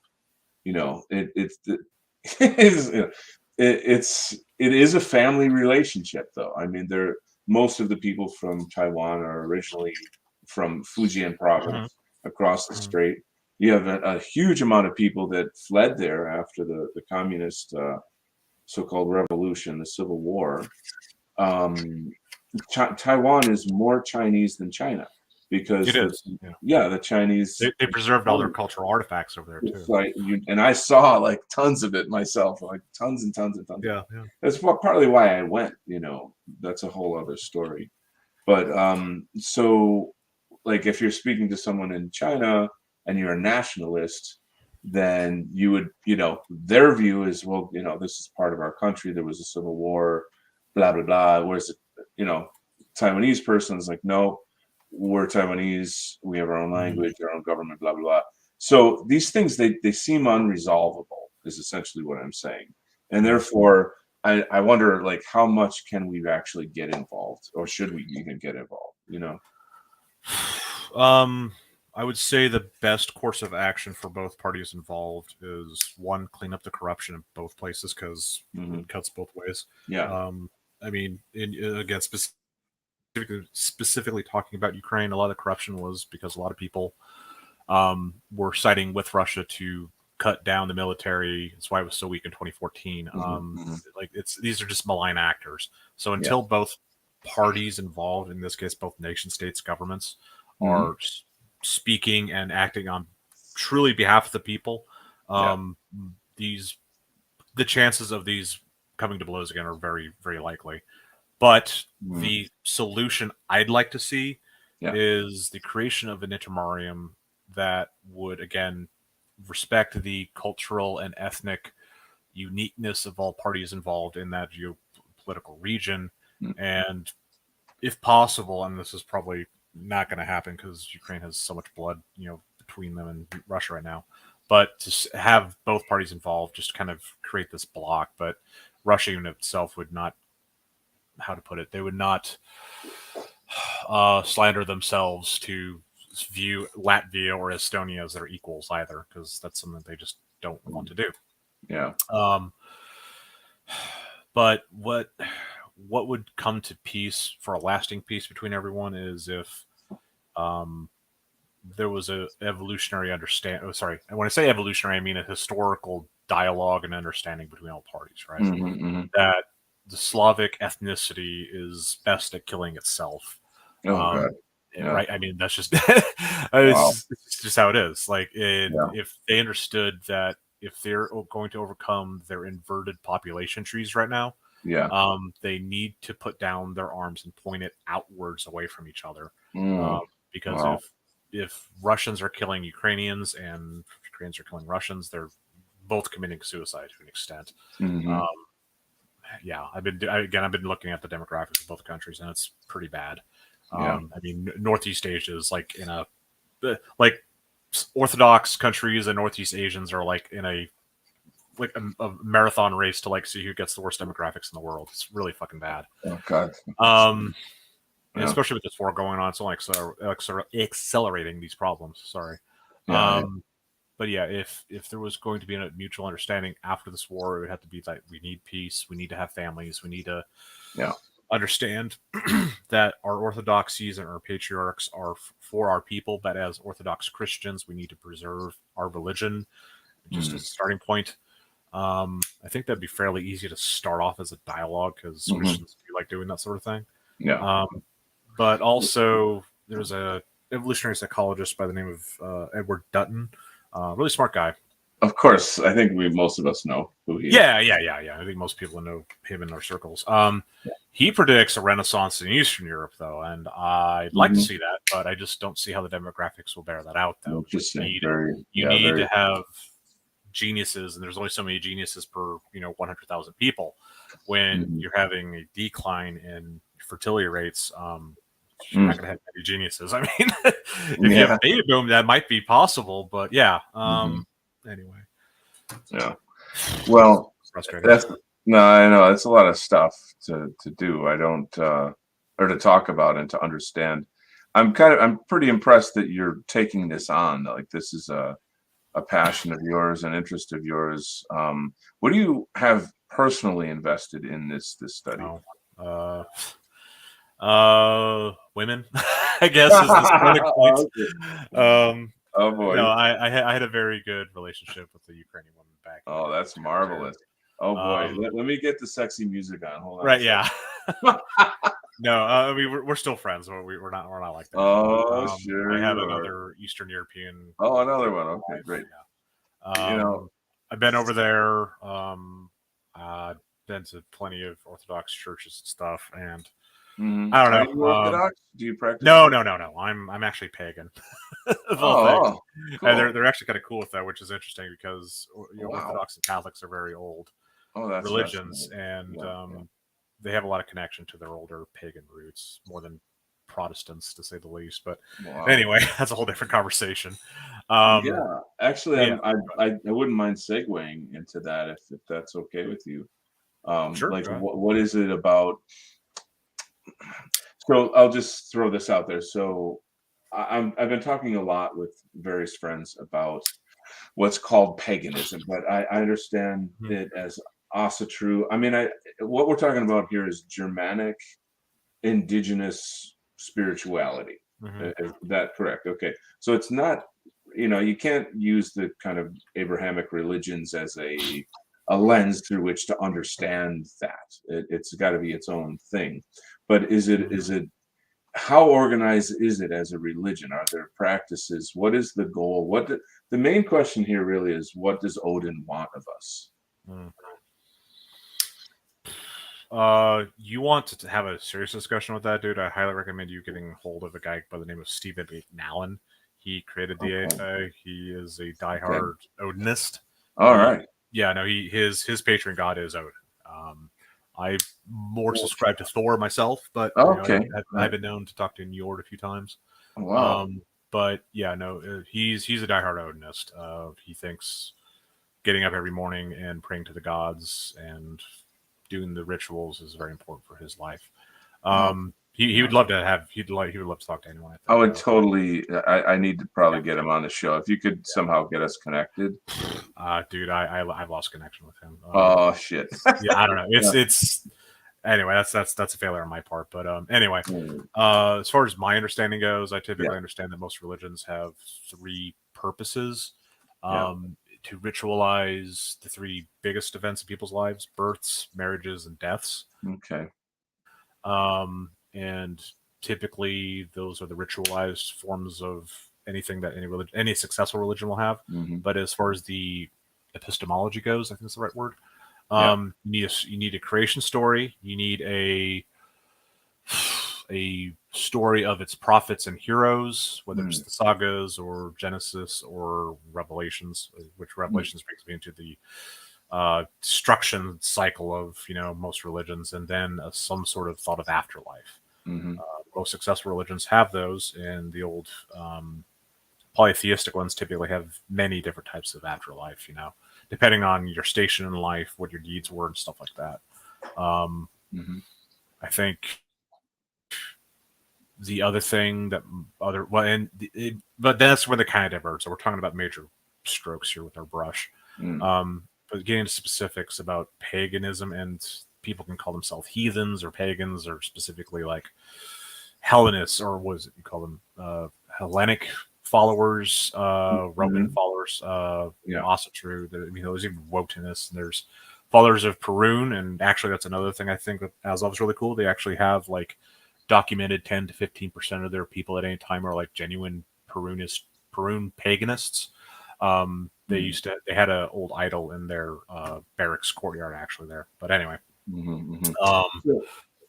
quick interruption here. Like, so we I guess popularly when we think of paganism, we think of German paganism, which would be like Asatru or the worship of Odin and the belief in that mythology or system. But I often think, well, like the Irish have their own mythology, and I bet that, of course the Greeks had their own mythology, and on, right? So You know, like, is there like say an Irish version of Asatru, or you get where I'm going with that? Like, Yeah. Yeah. I mean, I don't know much about Irish Yeah. religion, to be honest. Yeah. I'd only be blowing smoke up your ass to say Well, any idea on it. but you can see how it's an interesting. Yeah. Yeah. That's kind of the beauty, I think, of most Orthodox religions, and why national patriarchal churches are a beautiful thing, because most of them have a pantheon of heroes and saints. Yeah. Yeah, and it's a very, I don't say antiquated, but it's a very ancestral way of looking at a folk religion, right? It's a Christian one, obviously, but there's a lot of pagan elements in it too, especially their holidays. So I find it that, and old Latin eulogy Catholics to be genuinely good people. My only issues I've ever really had with Christians have typically been Protestants, because in my theory about religion is that you had a few iterations of Christianity, maturations with both, and when the Reformation happened after Martin Luther, you had this, how to put it, this cleansing of European influence upon the Bible, basically, and then you had this return to the original source material, which in itself is Semitic. Some people might find that offensive, but like, you wash away all the ostentation, the local rituals, the traditions and stuff like that made the religion more whole, and then you go back to the source material, because at that point, the Western metapolitical idea was the individual being equal from king to peasant before God, right? Wow. Right, and then doing that, people were able to read the Bible themselves, because literacy was rising at that point. You had people reading just the Bible, and they took it as a literal word of God. And St. Augustine, Thomas Aquinas, and all these other guys that have spent their entire lives studying the Bible, right? They're now saying, well, my interpretation is equal to even St. Augustine's. So by doing that, they washed away 2,000 years of history, basically, and understanding. So in a sense, when people say, I don't know, that I'm not going to say what I'm thinking. I'm sorry. This is my own personal opinion, but I do believe that a lot of Protestant traditions aren't equal to Orthodox or Catholic ones myself. Okay. That's just my opinion. That's all I asked. I just was curious what your thoughts are, on the whole thing. There was a time when I was very interested in Apollonian philosophy, and it's something I'm still interested in. And I think my takeaway from that was that we have to have our own stuff. We have to have things that are not Semitic at all. It's just the level of infiltration of Semitic anything, religion, media, law, XYZ, PDQ. It's so, we are like, it's a cancer that profoundly deep in Western civilization. And so I'm interested in learning and even practicing these things, but I just feel so far away from understanding them, or I don't know what the practices are and what the effects are of these practices. So, but I'm 100% with the notion that we need our own stuff, If you're interested in learning more about that Germanic Asatruism, pick up again by Stephen McNally. It's called Asatru, a Native European Religion. He gets in the ritual and a lot of the context and what the gods and goddesses are. And what's his last name again? I'm sorry. McNallan, MacCnallan. McMallan. Okay. McNallan, yeah. McNallan. Got it. Okay. Yeah. I think you still get his books on Amazon, but yeah, no, he does a fantastic little dive into all that, though. That's a good beginning point for a lot of that, though. Tells us the difference between the Assyrian Vanir and stuff like that, and the place of Loki and the Jotuns and stuff like that. So it's all wrapped up in there. So yeah, good stuff. Let me just take a quick look at the chat. Radio Ruin is here. Hello to so many people. We got a couple new people. here. The Roman pagans believed that most foreign gods were interpretations of their own gods. When they encountered gods they didn't have, they incorporated them into their own pantheon. I am familiar with that idea. I think between like the Greeks and the Romans, that is pretty clear, I would say. But what I'm, I don't know how far that would go. Like if, let's say, they invade the German tribes and they learn about Odin, would they say, "Oh, well, that's just Zeus"? How did they look at that? That'd be an interesting topic. Radio Ruins is talking to Flash. He was considered the true god in the late Empire from Constantine, and all other gods were derivative. This is a part of the topic that's just going all over the place, so I can't have any kind of real.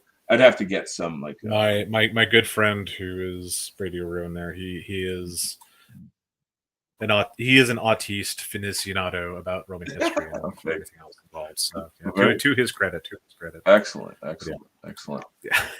Well, I think, gents, this has been a pretty long show. It's over 2 hours. I appreciate everybody coming. I appreciate all the wisdom and knowledge people depart. I appreciate the love and enthusiasm from the audience. And this is just us. It's white people stuff. It's us doing our thing. And so, I'm going to continue streaming the artwork and having kind of casual chats on. If anybody wants to recommend a certain chat, somebody come on and just talk and do their thing, that's cool. I'm wide open to that. I'm on Telegram at Amerizera, blah, blah, blah. You guys can reach out to me if anyone would like to be on the show. But I would like to wish you all a very good night, and I will see you next time. CG, any final words? You want to tell people where they can find you? You could find the show on Telegram. Our show broadcasts on Odyssey. My friend here is going to be going live for the shit show in an hour and 45 minutes. Oh, yeah. So just type in Radio Ruin shit show in Odyssey. Yeah, and I will do the Warcast tomorrow. I'm putting on the final touches for the PowerPoint tomorrow and tonight. Awesome. Salve Ukraine, and hopefully everyone has a good night and weekend, and happy Monday. All right. God bless everybody, and Odin bless you, and Zeus bless you, and all the rest of it. Okay, see you next time. Bye-bye.